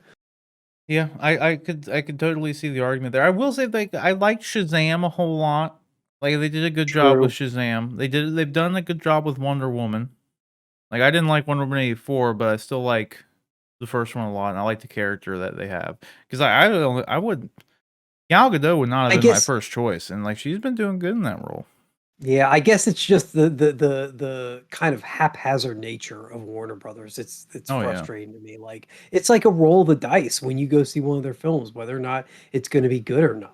Like I don't know. Yeah, I don't like being like I don't like I know exactly what you mean, like, because I it happened with Suicide Squad, like, for the first time, Yeah, I was like you're like, I'm going in there, and I'm just like, I don't know if like, I walked out of Suicide Squad, and I was just like, I don't even know what I thought about that movie. Like, I was like, I don't know if it wasn't like a terrible movie, but I was just walked out of it so confused. I was just like, "Do I like yeah, that?" Like, did I and yeah. I honestly There even were felt that parts way like about BVS. there are parts you like of it, but then there are other parts that just aren't good, and like the story is Mhm, everything feels exactly what it is. It feels rushed. It feels cobbled together. It's mhm. like I don't know. It's it's Yeah. it's it's an odd feeling to have, especially because like, Man of Steel is, like it's a masterpiece, man. I love Man of Steel. Like, it's an amazing Hmm. movie, and, like, BVS, like, I've watched numerous times, and it's fu like, we talked about this before, like, I'll need to go back and actually watch the theatrical cut, then the ultimate cut, because it's just, like, such a blur to me of what the even differences are with it anymore, but I know I've watched the ultimate cut numerous times, and, like, it's a watchable movie, it's good. I like BVS. It's not I don't like the doomsday shit at the end, but everything, up to that point is good. Like Well, it's funny you bring that up about watching the theatrical cut because I feel like I need to go back and watch the ultimate cut again because I was so bitter about that movie. I was so bitter. I went and saw it 3 times in the theater trying to make myself like it because I had such high hopes for it because I loved Man of Steel so much, and I Mhm, thought, "It's Batman." I mean, come on, they just came off the Dark Knight movies, like, Batman, Warner Brothers, like, you know what makes a good Batman film. Why can you not go from the great Man of Steel movie and, like, I'm like, "Am I missing something? Is there something?" And then the movie itself is just bad. There's it's just a poorly done movie. And so I think when I finally did get to the ultimate cut, I watched it through that lens of bitterness, and I came out of the ultimate cut saying, "Okay, well, it's a better movie because it addresses X, Y, and Z that I had problems with in the theatrical cut." Um, but I still don't like it because and I again, so now that I've had time, I think I need to go back and watch it again through this new lens of appreciation for Justice League and see if I can't they just released a new version of it on that came out alongside the Justice League cut that supposedly is it's the 4:3 aspect ratio, I think, with recoloring that Zach has done for it. So I think I'm gonna try and sit down sometime this week and watch that again. Heck, I may try and sit down and do like Man of Steel, then the Ultimate Cut, and then Justice League all together to try and get the overall story of the Zack Snyderverse so far. But I feel like I need to give that another try. It's I don't I'm gonna I don't know. I'm gonna it could very well happen that this movie changes my opinion of a movie that I've always said I hated. So we'll well, see. it'd be interesting to see because, like, I've always liked BVS more than most people, because, like, Ben Affleck's my favorite Batman, so I Hmm. obviously liked a lot of it. I just didn't like how it ended more so than anything. Hmm. Like, that was, like, it was all just thrown in, like, I loved Wonder Woman at the end of it, but it'd be interesting to watch them all now, right? Watch the Yeah. trilogy, like, is like, because like with Zack Snyder's, it opens up with Superman dying, which was like one of the things too. Like, because you said before that I think we were talking about it on stream after we just watched it. Um, like you liked the opening to Justice League, like the Justice League, like with like Superman and like Yeah, the thing, like and all that. But then I thought it was good too. I just didn't like the CGI mustache shit. It was just kind of thrown sure. in, and it doesn't really fit with. It's just kind of thrown in, just kind of random. But with Zack's, it opens with the end of BVS, Superman dying, and it was like Mhm. Superman dying is what woke the mother boxes. It was the catalyst to the whole rest of the movie. Yeah. So it makes Man of Steel, and then because BVS picks up at the end of Man of Steel. Like Mhm. Batman is watching the end of Man of Steel happen. So like all three of the movies literally pretty much are back to back to back of themselves. So it would be good to see all of them, back to back to back. It would probably you probably get something really good out of it at that point. Yeah. And I liked the whole like the intro to it. I thought was really good with the mother box thing made sense. Steppenwolf was like actually like he had character motivation, which Sure. was like he actually you understood what he was doing, and the motivation wasn't like stupid. Like it all made sense. Like He once wasn't just a henchman that had been sent to do his master's bidding or whatever. Something, yeah yeah, and then Yeah. like he kept just in the Justice League version, you never really knew what the hell he was trying to do. Like, he kept Yeah. talking to the mother boxes like they were people. You Mhm. never knew why, just kinda were. And then, like, the worst part about, like, the theatrical cut is honestly just the way things are set up. Like, there's, like, a painting behind the wall for Batman to just see how everything just answers all his questions, right, when he's, like, in the Aquaman scene. And then when he kills the Parademon, it just blows up into 3 mother boxes on the wall. So it's like, none of this stuff would ever happen. Like, Yeah. but in this one, like the whole motivation behind the characters is, like, completely different. Like Yeah. you kinda brought this up, on stream too, like, in the theatrical cut, like, the purpose of the movie is to resurrect Superman. Like, that's Yes. Batman's motivations, and, Yeah. and when you said that, I was like, "Yeah, and that doesn't even make any sense." Like, Batman has never seen like, why would Batman even think it was humanly possible for him to revive somebody from the freaking dead? Like, Sure. it alone doesn't make any sense. So, like, in this one, they just naturally stumble upon, "Oh, maybe we could use this mother box to actually resurrect Superman." Like, holy shit. Like, it's a And there's natural development. a pseudo precedent for it because the mother box is the thing that saves Cyborg's life. It's tied it ties back into the mother box's ability to fix things. I think was it does it is it Aquaman that says like the mother box thinks in terms of ones and zeros. It's either on or it's off, and so it knows how to manipulate that energy and bring stuff back to life. So, Yeah, they said yeah, something about, like, matter and, if, the dust, right? They said, like, the fire goes into smoke, but sure. then, like, the mother box can make the smoke back into a house. The house, Yeah, exactly. Yeah, like, it, so it yeah. knows. Yeah, it just it deals with the atoms and the energy and matter can't be created or destroyed. It can just be changed, and it knows how to change it. So yeah, I mean it works in in that pseudo comic book science way. It works and it works well for this movie. Yeah, absolutely. I'm trying to log into my HBO Max account so I can get screen grabs of this stuff while I'm going on here, but it's not accepting my freaking password.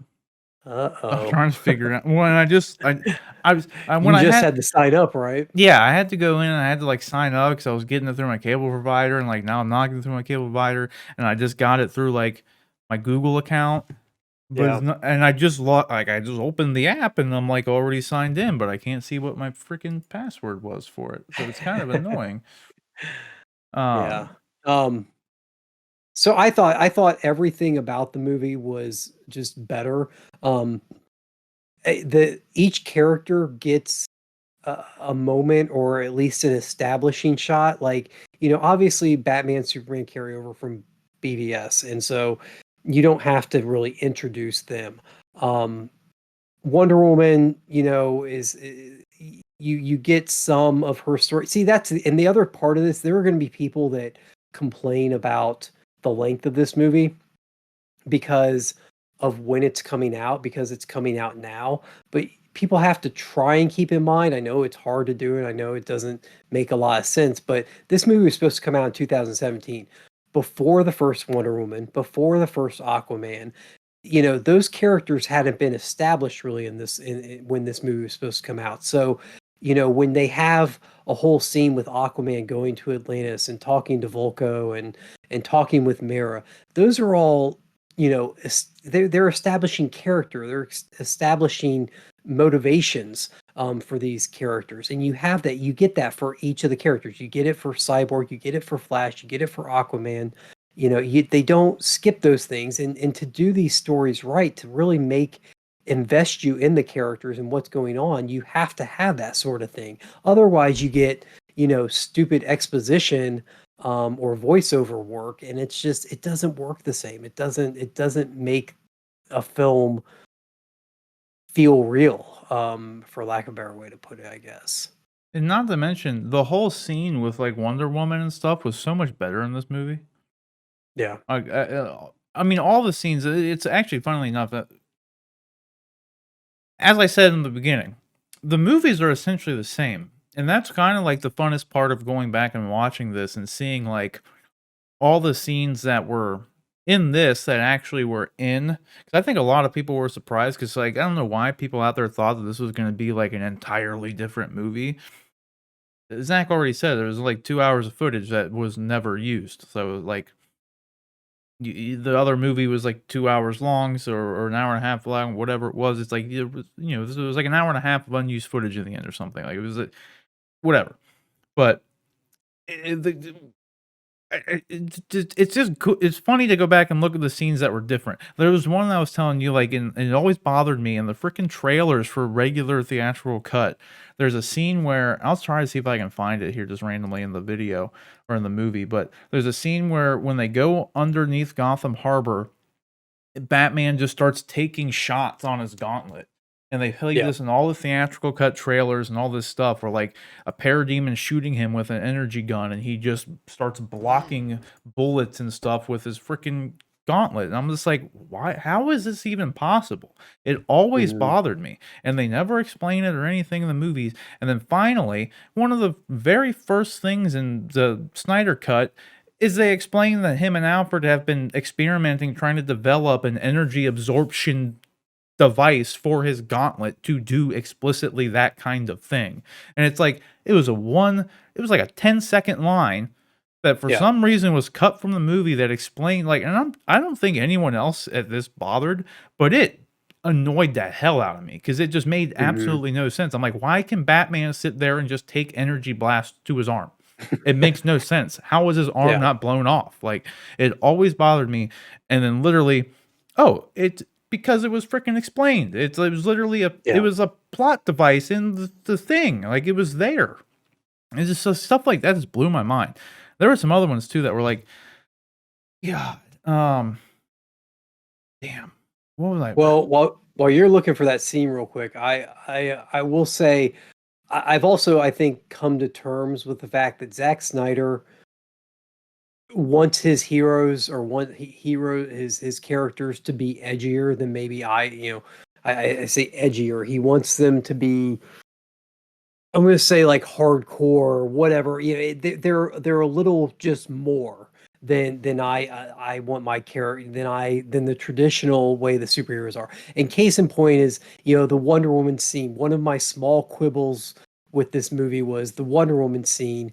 Um, at one point, Wonder Woman just kicks the ever living crap out of one of the human bad guys into a wall, and he hits the wall and his head explodes. Like, there's the giant blood splatter on the wall. She clearly kills him. Like, I understand Wonder Woman, out of all the DC characters, is a warrior, Amazon, and she was trained in war, and so she's not. If any of the superheroes, DC superheroes, are going to kill somebody in battle, it's going to be Wonder Woman. Um, but I also, she's also supposed to be here to promote peace, and and so a Wonder Woman that just knocks a guy into the wall, killing him instantly, is just a little more like, I'm sure from Zach's point of view, it's like, oh man, that's awesome. She's so powerful and she just wrecks this guy. For me, it plays as just a little more severe than I need Wonder Woman to be, but I've kind of come to terms with that. And so, maybe the reason this movie didn't hit me as much as BVS did with regards to that kind of stuff is because for most of it they're going up against aliens, and aliens don't, there's not that sanctity of, oh, but poor parademons, Yeah. they're being butchered. It's kind of like, yeah, parademons, of course, they're cannon fodder. They're almost mindless zombies that are being killed. So it's not as, you know it's not as over the top for me as seeing, our heroes kill humans or whatever. Yeah. um so, but that's one small, but again, even in this movie, everything else was so good.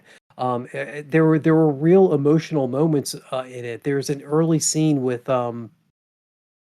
Lois. Both Lois and Martha get scenes early on showing them dealing with the grief of losing Clark, and you got snippets of that in the Justice cut, but those scenes are given room to breathe in this, and they really, you know, they was in the Justice League. I think Martha and Lois sit down and have a conversation at the Daily Planet about it, which is supposed to be them dealing. But here you get to see them actually in their own lives dealing with it. Plus, you also get kind of the shared scene, which we find out later on isn't really shared between the two.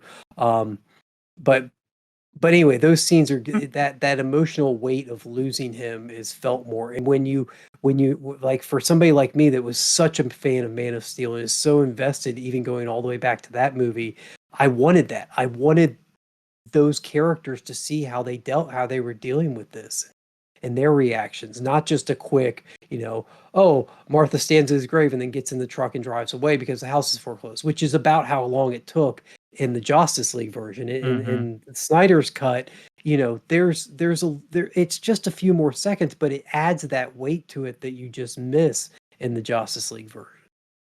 Yeah. See, the blood splatter stuff, that never bothers me. Like, honestly, it's a fake movie. Like, I don't care if you add the blood, you don't add the blood. The same thing happens. The dude goes in the wall, you never see him again.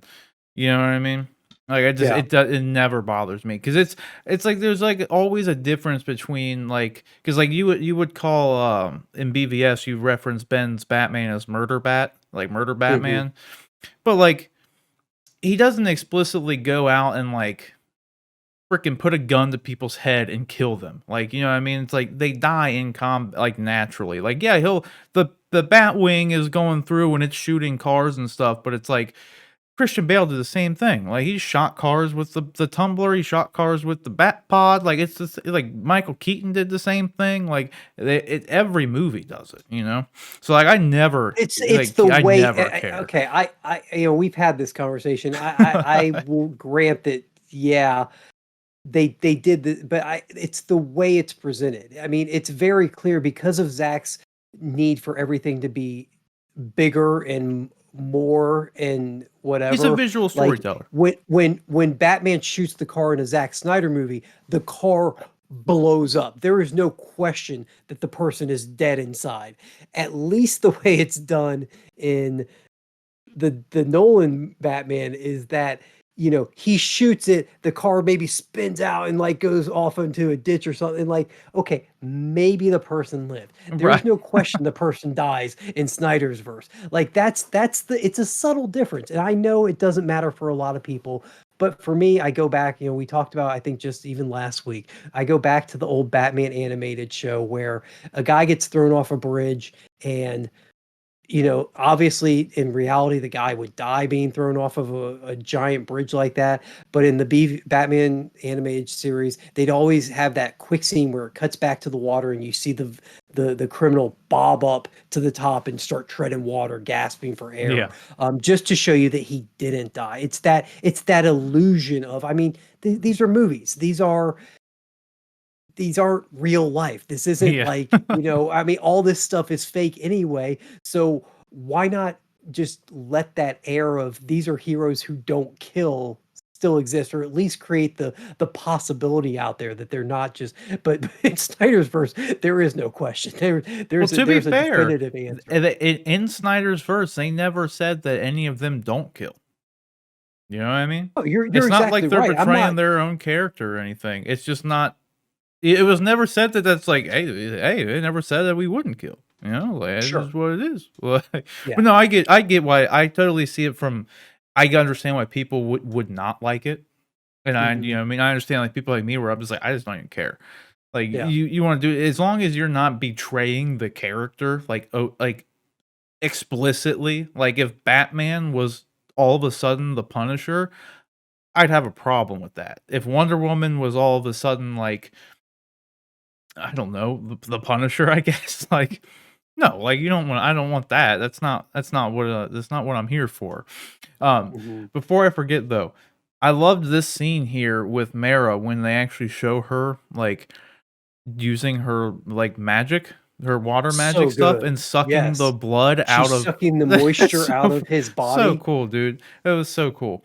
I was Yeah. like, because if you remember in Justice League, the scene is there, but he just, like, randomly grabs her and then throws her on the ground. Like, that whole Mhm.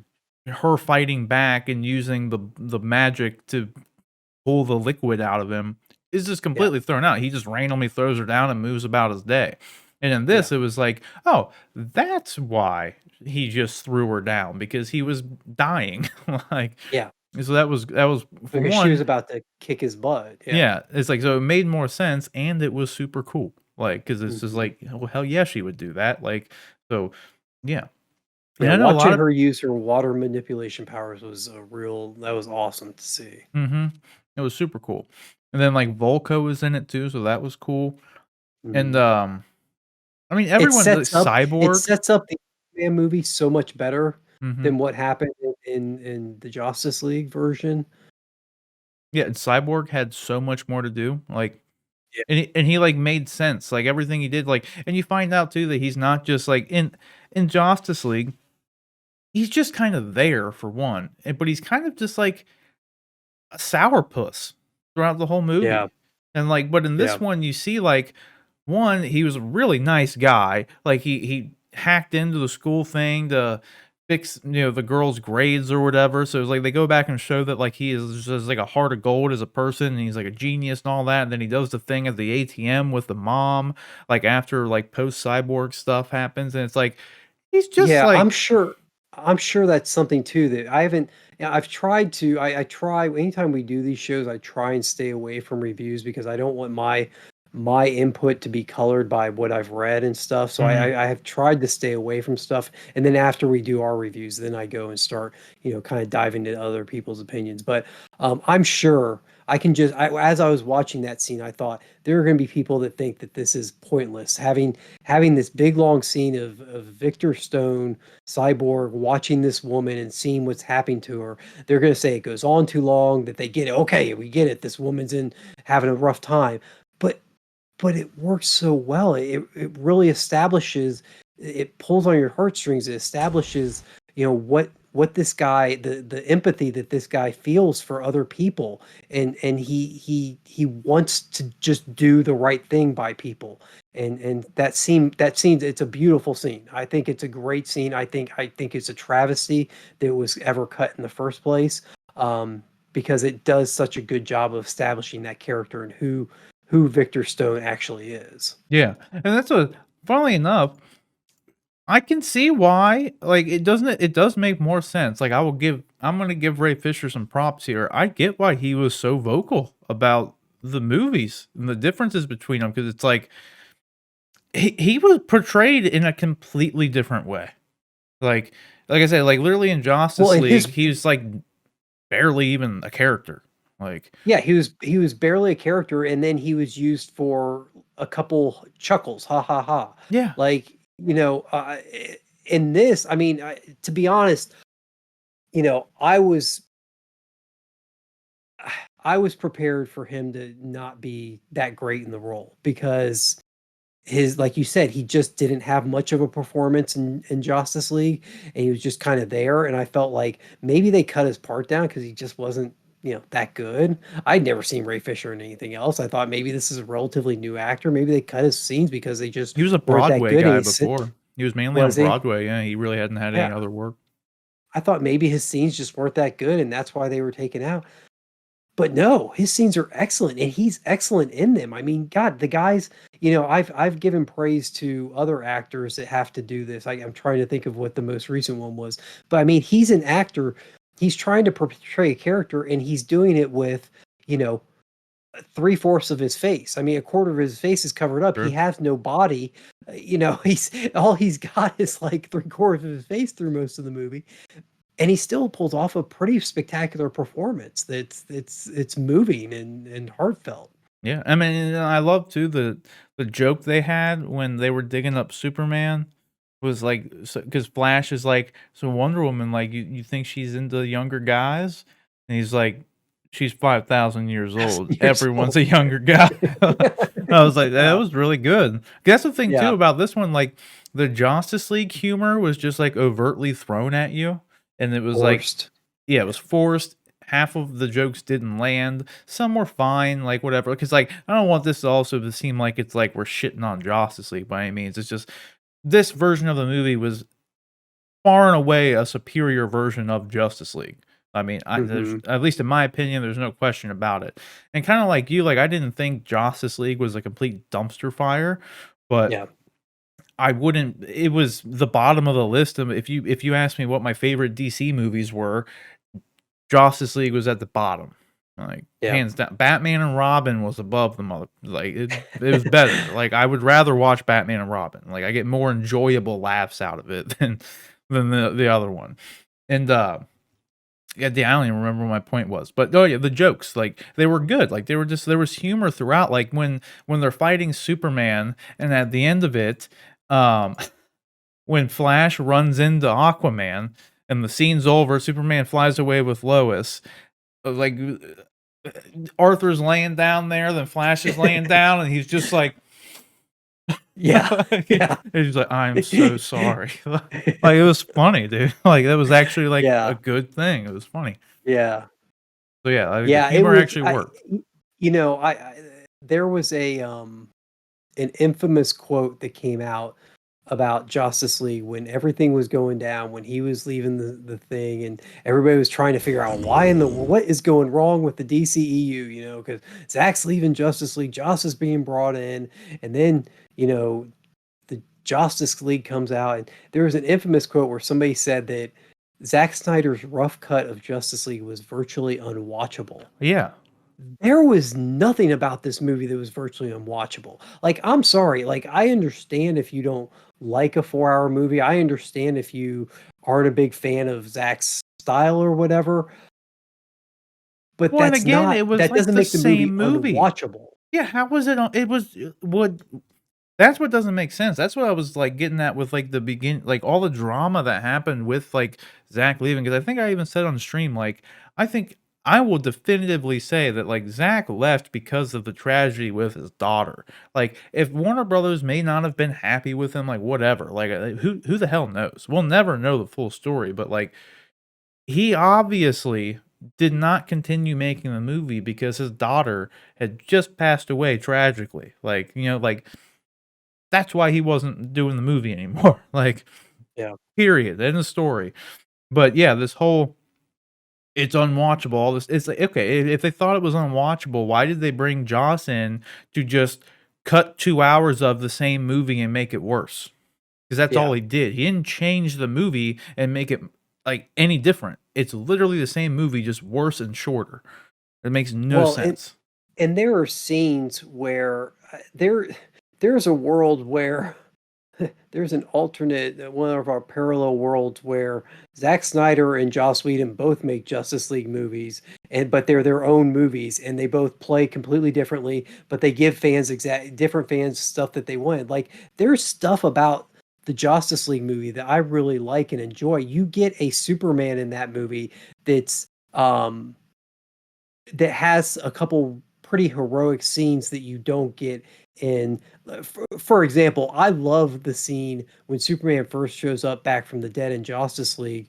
And Steppenwolf is about to take Cyborg out, I think, or something, and Superman shows up from behind him and says something like, "Oh, I'm a big fan of truth, and I'm also," or like, I love the truth, or I like the truth, and I'm also a big fan of justice." I thought that was a cool line. That's a very Superman line. It was delivered excellently by Henry Cavill.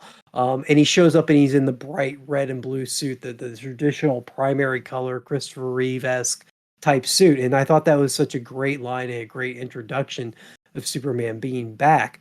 I liked And his so I line really, better in this one personally. I liked it better when he comes in and Steppenwolf just hits him with the axe and just I'm it not just stops impressed. and I'm not yeah, and impressed. And then sure, and then but that's he what I'm used saying. his frost breath too for the first time, which is Sure. also another thing that was super cool. And that's what I'm saying though, like both of those versions coexist and you get a brighter whatever world, you get the Joss Whedon Marvel-esque Jeff Johns version of the DC characters that is brighter and maybe more in line with the traditional. But then you also have Snyder's Elseworlds version that works just as well and is just as engaging and epic. I mean, this story was epic. I mean, I Mhm. keep coming back to that word to describe this film. It felt worthy of a Justice League movie.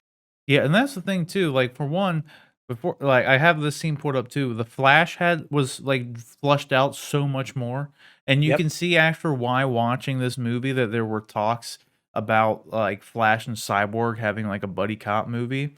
Like when you watch Mhm. this version, you can see why that idea would have been tossed around a little bit. But like Mhm. at the end, like for one, when Flash does this scene, like this scene when they try to revive Superman is so much more epic in this version of the movie. And but you actually see for the first time that like Flash is like manipulating time. Like when the thing is Mhm. falling down, the picture starts falling up, like and then like he hit the thing and then it happened. Like is like so that was cool. But then and we fast forward to the end of the movie, no pun intended. The end of Justice League, the Flash is literally used to do these like obvious pickup scenes where they save the people in the family, the one family that lives in this freaking nuclear environment or whatever the hell. And that's all the Flash is used for. And in Yeah. this, he literally saves the damn world. Like he's the Yeah. guy. Like the Mhm. Justice League lost. Like the unity happened, Superman got obliterated, everything was done. But the Flash undid it. Like he went Yeah. back and he saved everybody. Like a little bit better of an ending of a movie, like, 'cause then when you actually look at how the other movie ended, the parademon smelled fear on Steppenwolf, and, like, that was it. They attack him and Yeah, yeah. it's like, why would you change the ending? This ending Yeah. was so much better.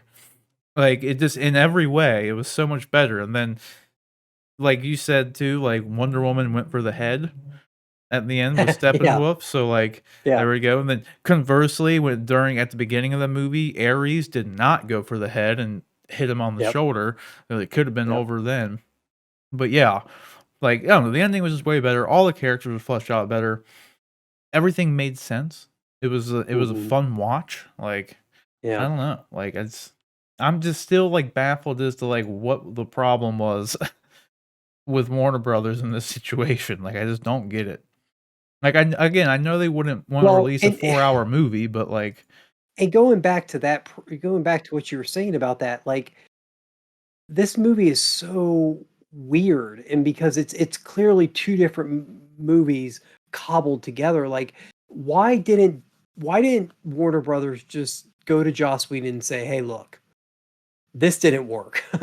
All right, just film your own movie." I mean, there's talk that like 75% of this movie of the Justice League version was Joss Whedon's footage and Joss Whedon shot stuff. And if that's the case, just give him the money to do the other 25% and do his own movie that isn't beholden to what Zach had done and shelve this version. Like, what they ended up doing was such a disservice to, I think, both people because Oh, it was, yeah.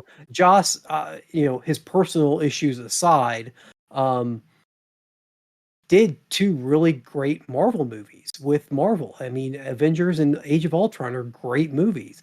He's done some great TV shows over the years.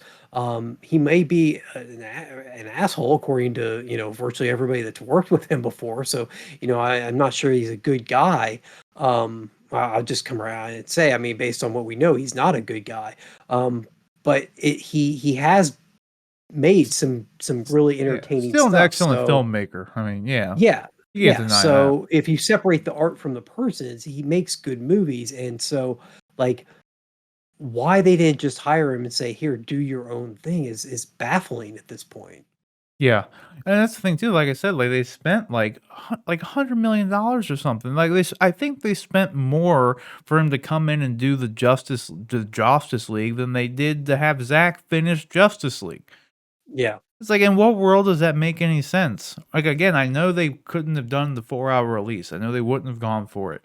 Endgame was, like, 3 hours and 2 minutes long. I feel like But Zack, if like, but here's what gun you to do. his head, coulda made this 3 hours long, and it would've worked.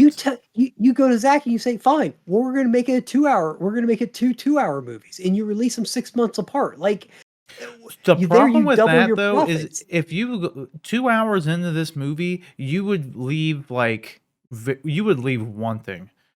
Not enough stuff happens in 2 hours, at least in my But opinion. it's broken up into chapters, so there are Yeah. natural stopping points, and, It 2 depends hours on the weight. Depends maybe on you the do weight. 2 hours and 15 minutes. I'm trying to think of what exact I mean, you've got it up there. Can you jump to the 2-hour mark and see Yeah, like, what this is the halfway. actual scene was? So, past halfway is when So, maybe you you'd do have the to end go of all the way to the harbor scene. You yeah, so maybe you you go through the end of the harbor scene and then cut it off, and pick it up, for the last part for the resurrection of Superman in the final battle. I don't know. Um, It's just I know what you're saying, and I'm sure if they had that in mind going into it, it maybe could have been done, but I think we're at the Superman is getting revived at what mhm. is this timestamp? The freaking thing's in the way. It's 2 hours and 38 minutes in, so that's Yeah, over so half the movie. sure, if you do a 2 hour and 15 minute and you get just through the underwater, what is it called? The Gotham Harbor scene. If you just Yeah. get through that scene and cut the first film there and then pick up the second film I going just into don't the think it would have resurrection, been I don't good know. at that point, though. Like, if I watched the whole movie, I'm just looking like if I paid money to go But watch this what part if 1 and it just ends right there, I felt like nothing would have fucking happened. there's I mean, but what if they write an additional scene to go at the end of it that teases what's coming up? Or what if they structure the first half and that, like, that you don't know who Steppenwolf is and where he's coming from, and this somehow leads them to the answer of who Steppenwolf is, and how to what if it ends with them realizing that Steppenwolf is here because Superman's dead and that they have to bring him back. Like, I feel like there's a way to structure this movie Yeah, and it keep it could. virtually the same, but end it on more of like a cliffhanger note that rolls nicely into a second half of the movie. But anyway, and that's all like me personally, and that's all just done just to get around the fact that they don't want to release a 4-hour movie. To me, make it 4 hours. I'll go for 4 hours and I'll sit through an intermission. Now, I know a lot of people say they won't, but I don't want Yeah, to I'd be hear fine any with of it. those people ever tell me about how they binge watch something again, because you know what? If you're going to sit down and binge watch something, then you can sit there and watch a 4-hour movie. Well, I mean, I'm I've sorry. told you this too, though. The difference is you're binging 7 hours of Netflix on your couch. It's a little bit different. Like I'm down to go watch a 4-hour Justice League movie, but my mom would not be down to watch a 4-hour Justice League movie. They're like people who don't Even with an care that intermission, much. like No, because they don't like care about the content enough. They want to go and have a quick, fun movie. You know what I mean? We're there But because we love the stuff. why do they care about Netflix's new show that isn't, anything They they know don't. anything They can about just either? have it on in the background. They're just at home. They're not paying You attention. You know what think I they're mean? binging it while doing other stuff? Yeah, 100%. Like that's the thing. Okay. Like and when you go to the movie, it's like an event. You have to dedicate. You're dedicating your entire attention to like the big screen in front of you for 4 hours. That's a big ask for people who like. Because you got to think, Endgame didn't make over $2 billion because of people like us. They made it because your mom and your grandma and all these other people went. And you know what I mean? And Sure. like 3 hours was a big ask for them. Like, But because they people don't did care it. about the movie. Oh yeah, they did it. Like what? If they could have got it to 3 hours, I know Zach could have made this 3 hours. I could go in and make this movie 3 hours and have it still be the same movie. Yeah. People would have went and watched it and would have been fine. But like for whatever reason, WB was just like it has to be 2 hours. Like, Yeah. like it's like it did not have to be. You see what you got when you made it 2 hours. I mean, it was Yeah. Justice League was not a good movie. Like it wasn't a dumpster fire, but especially when you see what it could have been, definitely wasn't a good movie. Yeah. But in the end, I liked it. I'm mostly bummed out though that like we're not gonna get the setup stuff. Like the stuff that was set up. I want more Nightmare. Oh, the other thing too, before I forget, is the Martian Manhunter stuff. And I said this on stream, whereas like I like that he was involved in here, and I think Zach's initial plan would have been to have Martian Manhunter come in the next movie, and the next movie is obviously kind of questionable right now. They don't know if there's going to be another one. There's more than likely not going to be another one. So I feel like the Martian Manhunter stuff was just thrown in so he could have it in here because he kind of already did that very thing with Jared Leto's Joker, like that whole nightmare sequence at the end. He said that like he just thought it was kind of like criminal that like Ben's Batman was never shared the screen with Jared's Joker. Like they had all these movies came out and they were never even on the screen together. So he wanted to give that to everybody. He wanted to do that. Like so that's why that's there. And I feel like Martian Manhunter was the exact same way. He always wanted to bring him in, but he had no time, so he wasn't able to do it. He would have done the second one because Martian Manhunter in this movie, at the very end, he shows up to Bruce's house and it's just like, you know what? I think I'll help you guys fight next time. Like, it's like, dude, where the hell were you? Like, we Yeah. could have used some help back here. We literally all died. Like in the flat, like we literally died. Like Not if for the Flash, all of existence, all the yeah, world would be gone.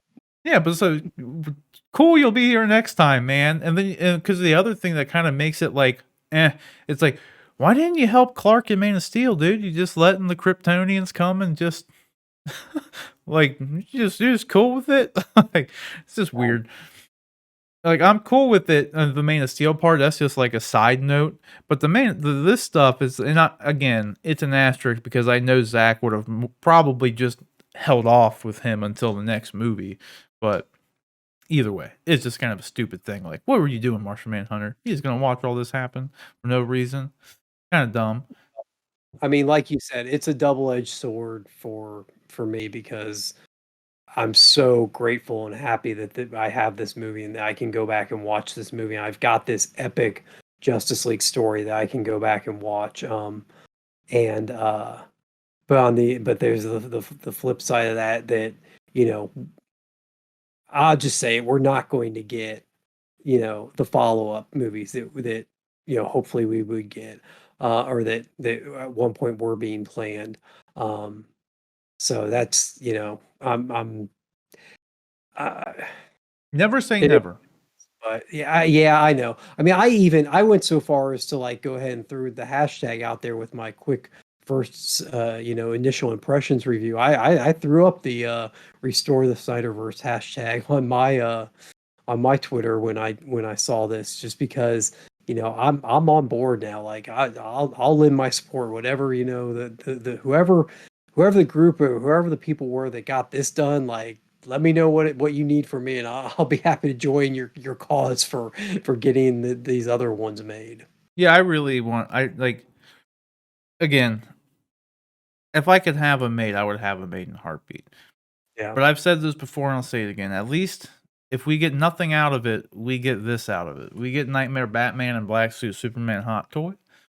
Yep. We get that. So I'm happy enough just because now I already got my pre-order in.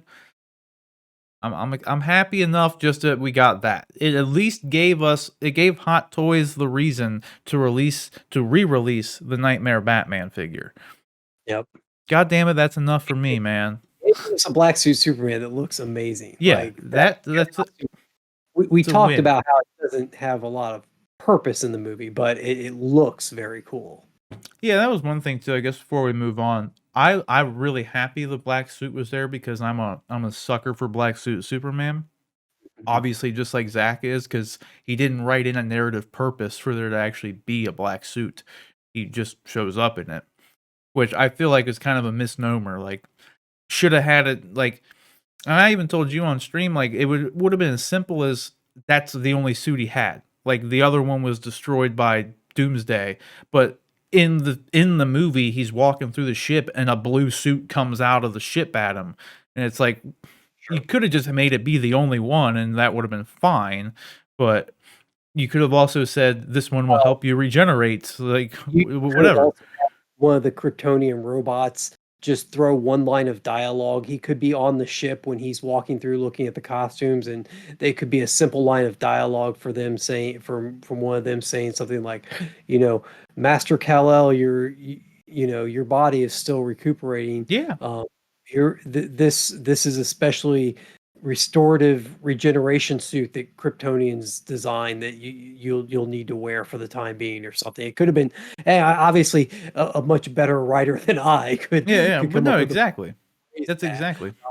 But yeah, 100%. Like, but in the end, it doesn't matter because I sure. think the only thing that I do kind of agree with some people in the shirt ripping scene probably would have been better for it to be the back to the blue and red, Cool. but Yeah. in the end, that also doesn't really matter. Like, I also because I kind of hinted at it earlier and we haven't gotten around to it. I want to make sure I get this out there is I really enjoyed when he comes back and when he first puts on the black suit and he goes to fly for the first time after coming back to life. They have that the first flight back scene. and forth. Yeah, they have that back and forth between Jor-El and Mhm. Jonathan, where Jor-El's basically giving they will follow you into the sun or into the light, or I forget what the actual word by word thing. But Jonathan Kent actually says, you know, it's your time, son. Show them who you are. Show them, who you can be. And it kind of brings that whole story, that whole uncertainty that began in Man of Steel with Jonathan Kent trying to do everything he can to keep his son safe. And by doing that, putting this idea in his head that maybe you shouldn't be the hero that everybody knows Superman eventually is because of the fear of a father that something bad will happen to his boy if people find out what he can do or who he actually is. And um and and, and so it's a perfectly natural, it works excellently in Man of Steel for why he is that way and what's going on, but then to bring it full circle in this movie and have Jonathan kind of tell Clark, it resolves that issue. It pushes Superman. It gives Superman that character growth from being a kid that was raised to kind of hide who he is and wasn't really sure. That uncertainty in him has been removed, and now he's fully free to be the Superman that we all know and has been a symbol of hope and for for for comic readers and comic fans for the past 80 plus years. So Oh yeah, for sure. yeah. Yeah, I really liked it. And I liked the whole even the physicality part of just the imagery of recreating the Man of Steel first flight scene was cool Yes. too. Like I liked that. Yep. Like yeah, the that was still even in there you could have had freaking Jor-El mention the black suit at that point. Like he's Sure. just right there. Just just bring it up. But I did Yeah. like that connection there, that connective tissue, bringing that full circle, like, kind of resolving that conversation, because I really liked that conversation from Man of Steel, where he's like, "Maybe you Hmm. should let him die. I don't know." Yeah. Like, it's like, you don't know. Like, 'cause it's like it's That, deep, it brings a lot more levity to everything. that I think that struck a lot of people wrong in Man of Steel, and I'll admit I love Man of Steel, um, but that line always bothered me, and I think it's because Jonathan Kent, Superman is the moral guidepost for. I mean, for me, it's Superman's the moral guidepost for my life. Like, if I'm in a situation, what would Superman do? He always tells the truth. He always finds a way to do the right thing. Like, there's right and wrong, and Superman knows what's right and wrong, and you should, that's what you should strive for. But and he got that strong moral center, that strong moral compass from his mom and dad, and so having Jonathan Kent be less than steadfast in those beliefs and those morals is kind of jarring in that movie, and I had an issue with it the first time I saw it. I was like, oh boy, I don't know, and over time I came to understand and appreciate what they were doing with that scene.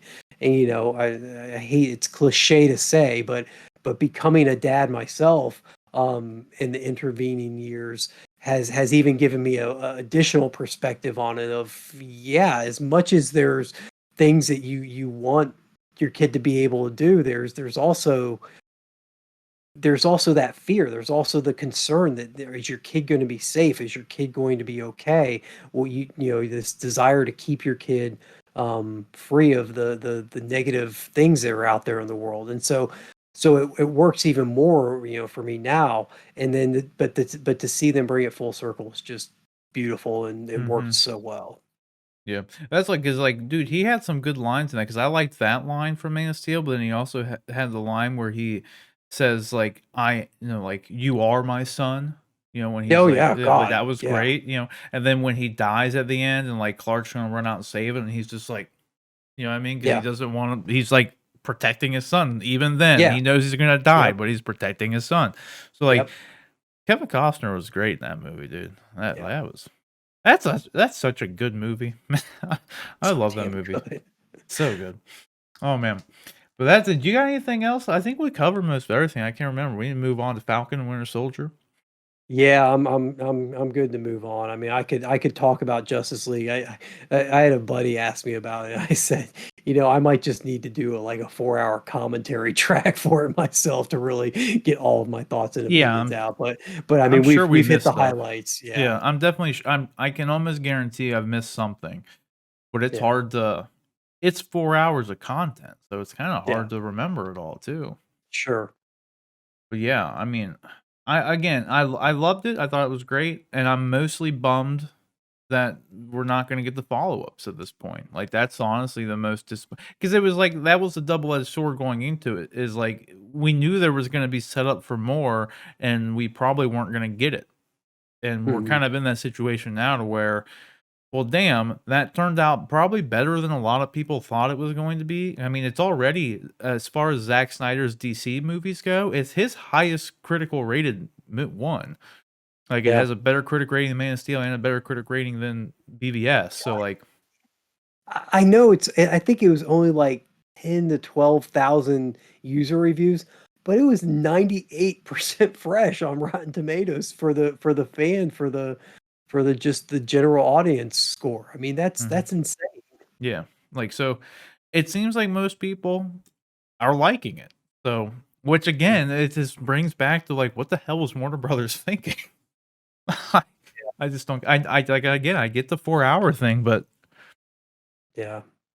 that 2 hour version of it wasn't any better. So in the end, I'm glad we got to see it though. Even if we don't get anything out of it, again, we got Nightmare, Batman, and Superman, Black Suit Superman coming out of it. So you can look forward to that. Get your pre-orders in now, because I'll tell you what, Nightmare Batman by himself, I just saw a posting for him on eBay for $1,200. So you can get this sucker with a Superman to boot for For 500 less from than half. yeah. Yeah. So might want to jump on that while you can. So, You but got a little bit of a wait though if you do. Yeah, It's over a year away before they yeah, anticipate shipping these. So yeah. It's like July to September 2022, but yeah, they're gonna cut off the pre-orders, and you're gonna be waitlisted here in a couple months. It's gonna happen. Like yeah, I told you, I think they're gonna get flooded with so many of these orders that they're gonna kill it. Like I don't think they're gonna yeah. leave it up for too long. That's just my guess, though. I don't know though. We'll just have to wait and see. But guys, the question is, what did you think about the Snyder Cut? Were you just as pleased with it as we were? Did you think it was better, or do you like me and you're just like, well, what the hell were you doing, Warner Brothers? Because the 2 hour version of it was the same movie. What did you spend all this money on to have Joss Whedon come in and just make a worse 2 hour version of the same movie? Like I will never understand how and why that happened. Like why did they not just bring someone in to edit what Zach did down to 2 hours or edit it down to 3 hours? Like there was a compromise in there. Like all the stuff that Joss added, absolutely, completely not needed for the movie. Like the movie was still the same, had the same, except and the ending was worse. I don't understand that. Why would you change this ending? It was so much better. Oh my God. In the end, let us know what you thought about Zack Snyder's Justice League down in the comment section below. All right, guys. So our final topic here today is going to be, we're gonna try to power through this one. I don't know if we're gonna be able to, but we're gonna try to. We've run on. The Justice League talk went longer than expected. It's been a long show. We're gonna try to power through this. It's the Falcon and Winter Soldier. We're gonna give our quick thoughts, discuss some of it, predict where everything's gonna happen. It's kind of hard to give predictions. There wasn't a whole lot of. I don't know. We'll get into it though. I gotta say though, the Falcon and Winter Soldier though came out, and it did not disappoint for me. I thought they did a really good job with it. I think it's still rightfully though, it didn't do anything. I've said it before. I'm gonna say it again. I said it earlier in this video. Ever since the Loki trailer came out, that became my most anticipated Marvel MCU Disney Plus show. Forever before that, it was always Falcon Winter Soldier until the Loki trailer. Then it became Loki. And even now, after seeing episode 1 of Falcon Winter Soldier, I'm still looking more forward to Loki. Like, I don't know if that's a good thing or a bad thing because I loved the show. In particular, the things that stood out for me the most is the stuff with Bucky. I want more of that. Like, Bucky is one of my favorite characters in the MCU. So anything with him, like I'm super interested in. Not that I'm not interested in anything with Falcon. I just think the Bucky character is a more interesting character. But they're obviously laying down the groundwork for Sam Wilson. You know, they're giving him that. We never really had the backstory for Sam Wilson. He just kind of showed up. You know, he showed up and he's portrayed as being slower than Captain America, and that's how you're introduced to him. That's pretty much it. And then from there, he's just pretty much like the quippy sidekick for. And he has more stuff to do than that, but that's kind of like all we really had with him character depth wise. And he got most of his character development, ironically, with Winter Soldier more so than Steve until the end of Endgame, really. Like, 'cause otherwise, he just kind of floated in the background for most of it. Even though he was always somewhat front and center, the actual character Sam Wilson was always in the back seat to, the quippy Falcon character. You know what I mean? Does that make sense? I think Yeah. that was okay. Because like we obviously know Falcon, but like we don't know Sam Wilson. But with Bucky, we know Bucky, we know Falcon, or we know Bucky and we know Winter Soldier like intimately. So like I think Winter Soldier's a great character, and I think Sebastian Stan plays him excellent. Like just Yeah. excellent. Like I love everything he does with the Bucky character. So I loved all the stuff with him. I really liked the freaking opening scene though, dude. On with like Falcon flipping around through the air, like that stuff was great. That was movie quality Oh, that was action like stuff. definitely. That was a big movie action scene. Yeah, that was great.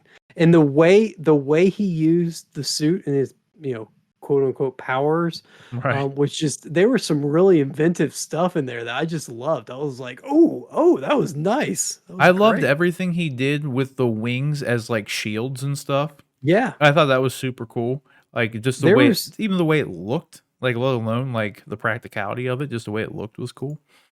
Yeah, there was the scene where he grabs one of the guys and he like uses the booster on the jet to boost Mhm. himself inside the plane and ram the guy right into like a crate or something and Yeah. knock him out. It was a great scene. Yeah, it was super I was literally gonna say the same thing, like, he literally, like, activates it enough to, like, kick him and stuff.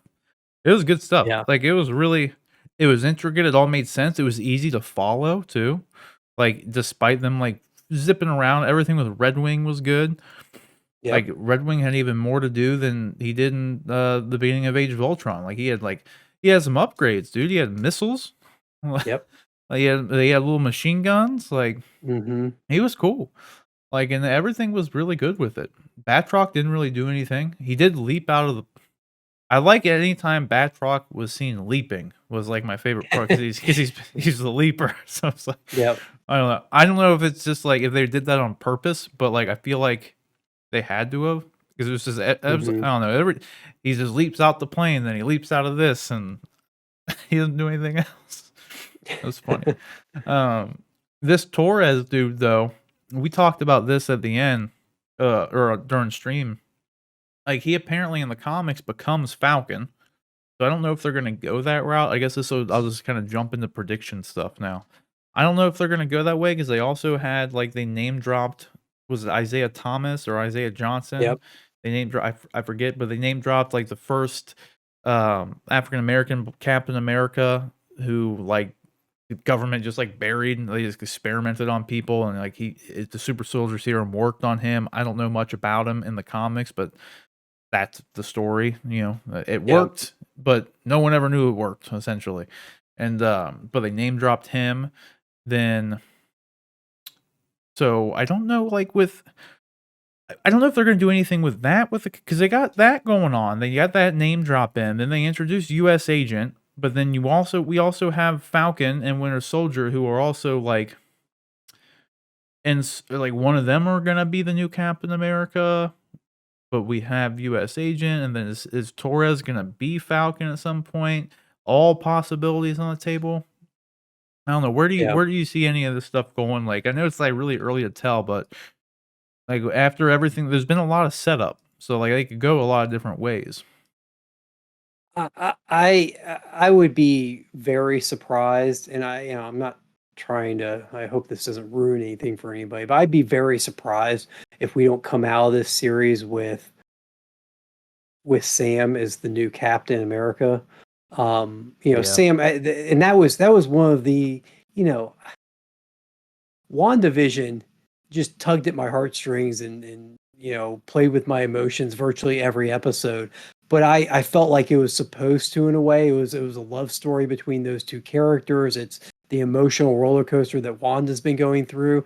This I kind of felt like going into it was going to be more your standard Marvel action, film, more intrigue, more the espionage aspect of it, which it was to a great deal. But even this one, they got me. Like that, the last scene, watching Sam watch them hand the shield that he had been given. Cap chose Sam. Sam was the one person that was supposed to carry on the legacy, and to see the government tell Sam he wasn't good enough and that he wasn't worthy of the shield, and him to agree to that, to do what he thought was right by Steve and retire the shield, and then to see all that, just to have him have to watch that on TV and the lack Mhm. of respect or consideration or just decency that he has shown after everything he's done, and him doing the right thing, what he felt in his heart of heart was the right thing, it's heartbreaking. And You feel it, so yeah. I would be shocked if by the end of the series we don't have Sam deciding that you're right, that for right or wrong, the world does need a Captain America, and accepting that Steve wanted it to be him, and accepting that he's good enough and should be the next Cap. So that's, I mean, if we're making very early predictions, that's where I'm at, because I don't think Bucky wants it. I don't think Bucky wants it. I don't think Bucky would take it. I think Bucky is his own man. Bucky's dealing with, as we see throughout this episode, this is the first time Bucky's ever had a chance to deal with his issues, his own Yeah. stuff. And so he's trying to deal with that right now. And I think the last thing he wants to do is take up a role that he doesn't want, and that he knows that, Steve selected Sam for. I mean, you have that scene at the end of Endgame where Bucky and Sam are standing next to each other, and Bucky tells Sam, he says, he's here for you. You go ahead. Like, Yeah. that's for you. He even knows in that moment, I think because he knows Steve so well, that he knows that that's who Steve would choose. So anyway, yeah. No, for sure. I would find it hard to believe that that's not where the show's going. Because I mean, with everything that happened in this episode, that's the logical setup.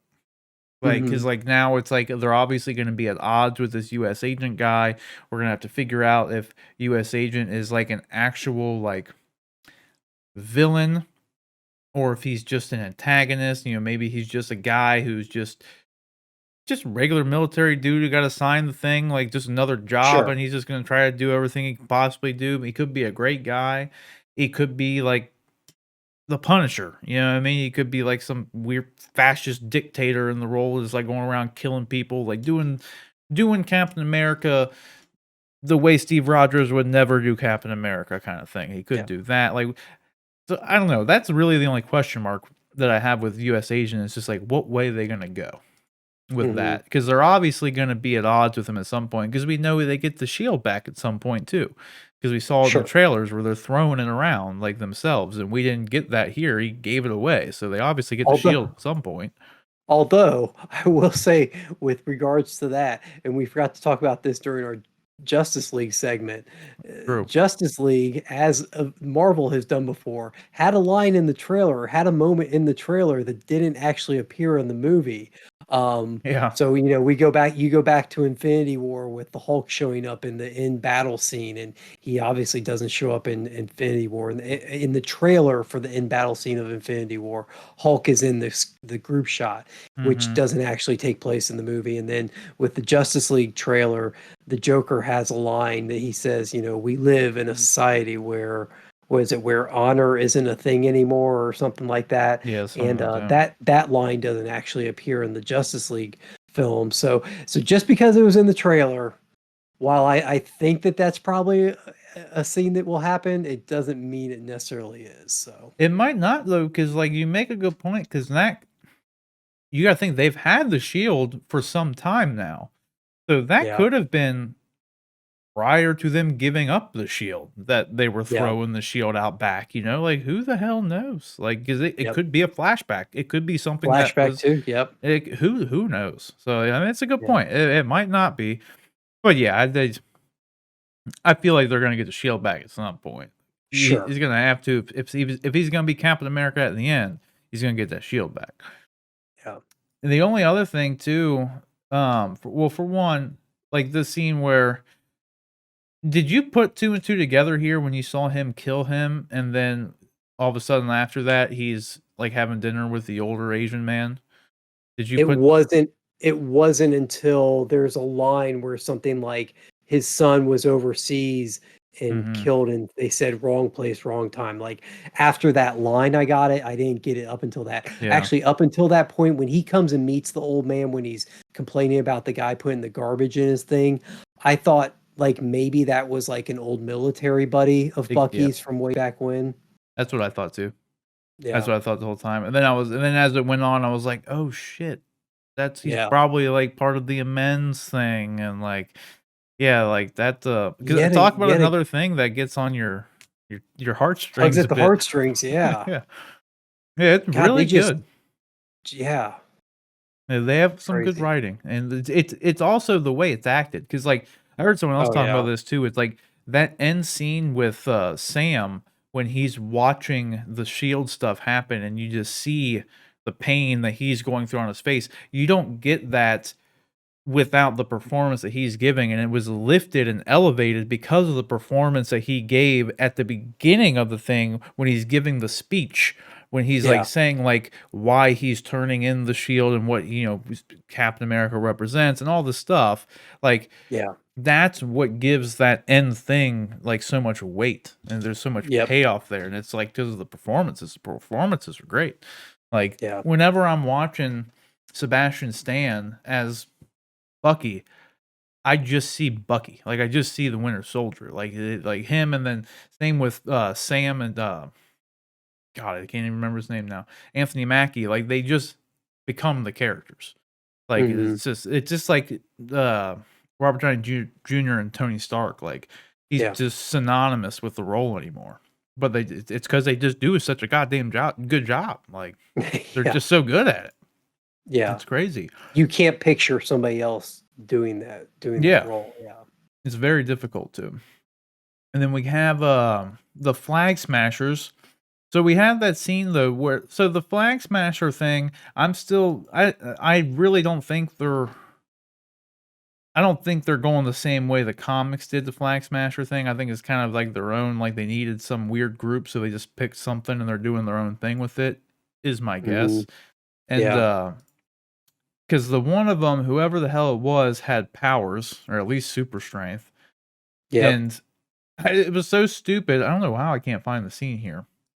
But the dude kicks the guy across the room, and then Torres comes up like this close to him with a gun and is like, "You're under arrest." Like, dude, you're Yeah. stand 20 feet away and just yell that at him. It's Like, a gun. It's not a close range weapon. Like like, you don't need to yeah, be 2 feet away to use a yeah. gun. I was like, what an odd choice. Like, you deserve what just happened to you after that, you idiot. Sure. But yeah, I don't know where they're going with that. I like though. I forgot to mention this when we talked about this after we just watched it. Um I like the ideology behind the group. That like there's a group of people out there who believe Thanos was right. I like that. I think that is cool. Yeah. Like you know what I mean? Because it is something that would 100% happen. Because there's Yeah. already people in our world, like in our reality, who say, I've said it before, like Thanos wasn't wrong. Like when you see someone doing stupid shit, like you're like, Sure. well, Thanos You wasn't wrong. Like you see the world kind of tearing itself apart. tearing itself apart. You see people doing things that, doing everything they can to hurt other people rather than help and lift up people. Then yeah, Hmm. you see greed and selfishness kind of becoming more prevalent. And yeah, definitely there's that. It's the constant battle, I think, just inherent in everybody of, is what's the nature of mankind? Is it, or is it good? Is it evil? Is it bad? Is it both? And so Yeah. yeah. So yeah, I think that I like the setup for it. So I hope Sure. they don't just end up being kind of mustache twirly about it, because I feel like inevitably, because at some point Zemo has come into play. So maybe Zemo is like actually in charge of them, and that's how he connects to it. Like maybe Yeah. he developed the Flag Smasher group. Maybe he's the leader of it or something. Because otherwise, what is he gonna do? Is he just gonna do the same thing he did before? Like I wonder, because that's the only thing that's kind of interesting with Zemo is like we don't know what happened to him when Thanos did snap. So like, was he True. dusted, or did he live through it and like now has more axes to grind because of what happened through it or something? Like who knows? I liked Zemo though too. I thought he was fine. I thought it was very comic booky in the like his arc, because it was Hmm. like a very specific plan that would only work in a comic book. Like I'm gonna Yeah. turn the Avengers against each other, and I would have to know this very key piece of information that only Bucky knows, but I know it, so I got to get everyone else to know it. Like it's very comic booky for that, but Yeah. I liked the character. I thought that I can't remember his name, Daniel something. He did a good job playing him, so I'm glad he's coming back. So I'm curious to see where he's going to fit into it. So my early I prediction is that he's a part of the Flag Smashers. Yeah. Yeah, I think that's a good prediction. Um, I like that this series and WandaVision too, that just because Endgame is over, just because Endgame ended, um, they're not just kind of disregarding everything that happened. I mean, obviously, losing half of the world's population is going to be a huge catastrophic event that's going to have serious repercussions, both with the loss, but then also the return of people. And I love the fact that they're, WandaVision, they started dealing with that with Monica coming back, but then in this one you're seeing how it's affecting everyday people with like banks and stuff. Like literally the world established a new normal with half of the people gone. There was a new, and for half of those people to just show up again, it's going to put a strain on production and resources and the financial sector and all that stuff. And they find a great way of humanizing those aspects and making it intriguing without the problem of that, the Phantom Menace had, which is making political social stuff boring. Like, Yeah. the Trade Federation stuff in Star Wars is so dull, and like you understand why. Like, I have an appreciation now for it after the sequels, but Yeah, but when you were 10 even years old, you're it's like, like, what is this peace what's a treaty? Trade Federation War? What is that? Like, even not even just 10, like even now, I still think that like Right. it's a little heavy-handed, it's a little much, but Marvel is dealing kind of with similar type of subjects, but they're finding a way to do it that humanizes it and makes it interesting and intriguing without getting caught in the minutia of the actual specifics of it. And it's just such great writing. They just, man, I'm so jealous and lucky to be able to have these shows in this Yeah. universe. It's an embarrassment of riches, man. I will say though too, I actually like his suit. The US agent, I think it looks Oh cool. yeah. I think it looks good. I Yeah, it's the helmet needs work. It looks like it's too big for the dude's head, but that aside, yeah. I like the actual suit. I think it looks cool. It's like an updated version of the stealth suit. Like, I Dude, think it you looks talk good. about a square jaw, like, man. Yeah. Like somebody threw up the picture of this cat with He's a next to the very dude rectangular from face. Up. Was it Yeah. was it the He was it the does old man he from Up? does And look like, like that. dude, I cannot see him Oh, anymore man. without seeing the dude from Up, like because somebody memed that. I was That's just like, exactly what he looks like too. That's funny. but Yeah, like that's good. they took square jaw and like went literal with that. Yeah, that's funny. So I hadn't seen that meme. That's exactly what that looks like. That's hilarious. yeah. But suit looks cool though. Yeah, the suits, No, yeah, it's no, decent. it looks good. But we'll see. I'm curious. I wonder because Falcon's suit's new too. I think Falcon's suit looked pretty good. The one he was rocking at the beginning, Yeah. like that was Yep. cool. Like that. Yep. Bucky just wears a leather jacket, so that's kind of boring. But Bucky, I haven't gotten into this part of it, but I told you last night on stream, like we were talking about, like I was trying to get some clarification from you if you knew how long it was. I think we decided it's probably like 6 episodes. yeah, that's what we were Um, saying. but I was actually really surprised, given that the premise is, the name of the show is Falcon and Winter Soldier. I was surprised you go the entire first episode without them even Yeah, talking, let alone sharing the screen together. They don't even talk in the first episode. And the other thing, like you've mentioned already, is Zemo's supposed to be in this, and he doesn't make an appearance in the first episode. So it's going to be interesting to see how the pacing of this works out and how they um either slowly build it or quickly build it, because hmm of the shorter episode count. But you did also mention that the episodes are longer than thank God they WandaVision. are too. So Yeah. yeah.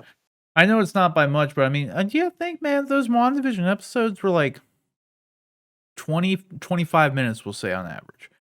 Yeah. This one was 45 minutes, man. Like that's 20 more minutes. That's almost twice as long. Like, and it felt so much better watching this to me. Like I loved WandaVision. It was fine. It was a great show, fantastic. But sitting there watching this, like I was satisfied with the amount of content I got out of it. It was great. Mhm. Like the length is perfect. 45 minutes is like my ideal length version. 42, 45, like perfect length. Like that is like the sweet spot for me. I think it feels great. So I mean, I'm this is also the same person like you. We sat through 4 hours of Justice League, and we're just like, "Where's the rest of it?" Like, Yeah, where's part 2 at?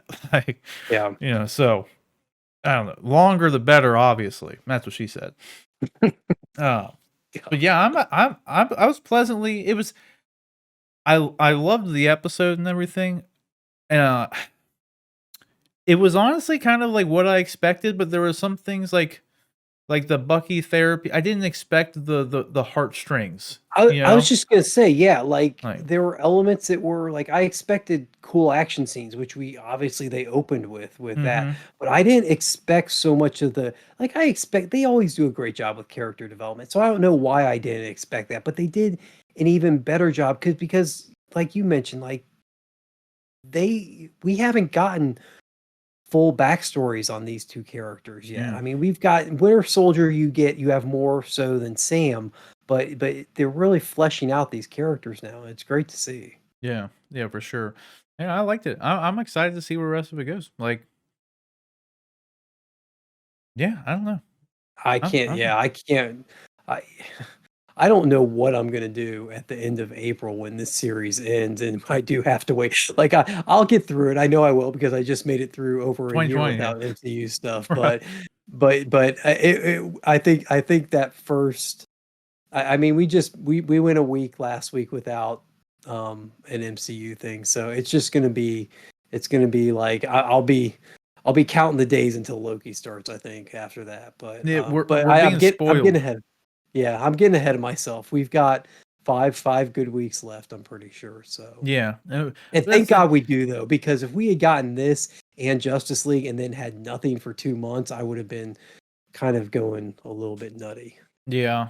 Yeah, well, this thing was we're getting spoiled because of the way Mandalorian ended and then rolled into WandaVision and then rolled into Yeah. this. And then so when that time does come, because then we have on top of Justice League and then Kong and then Yeah. Mortal Mortal Kombat, like Kombat. we're gonna hit a lull at some point and it's gonna Yeah. feel awful.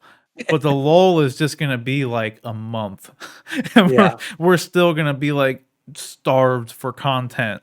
It's just because of the I'll have to embarrassment of riches.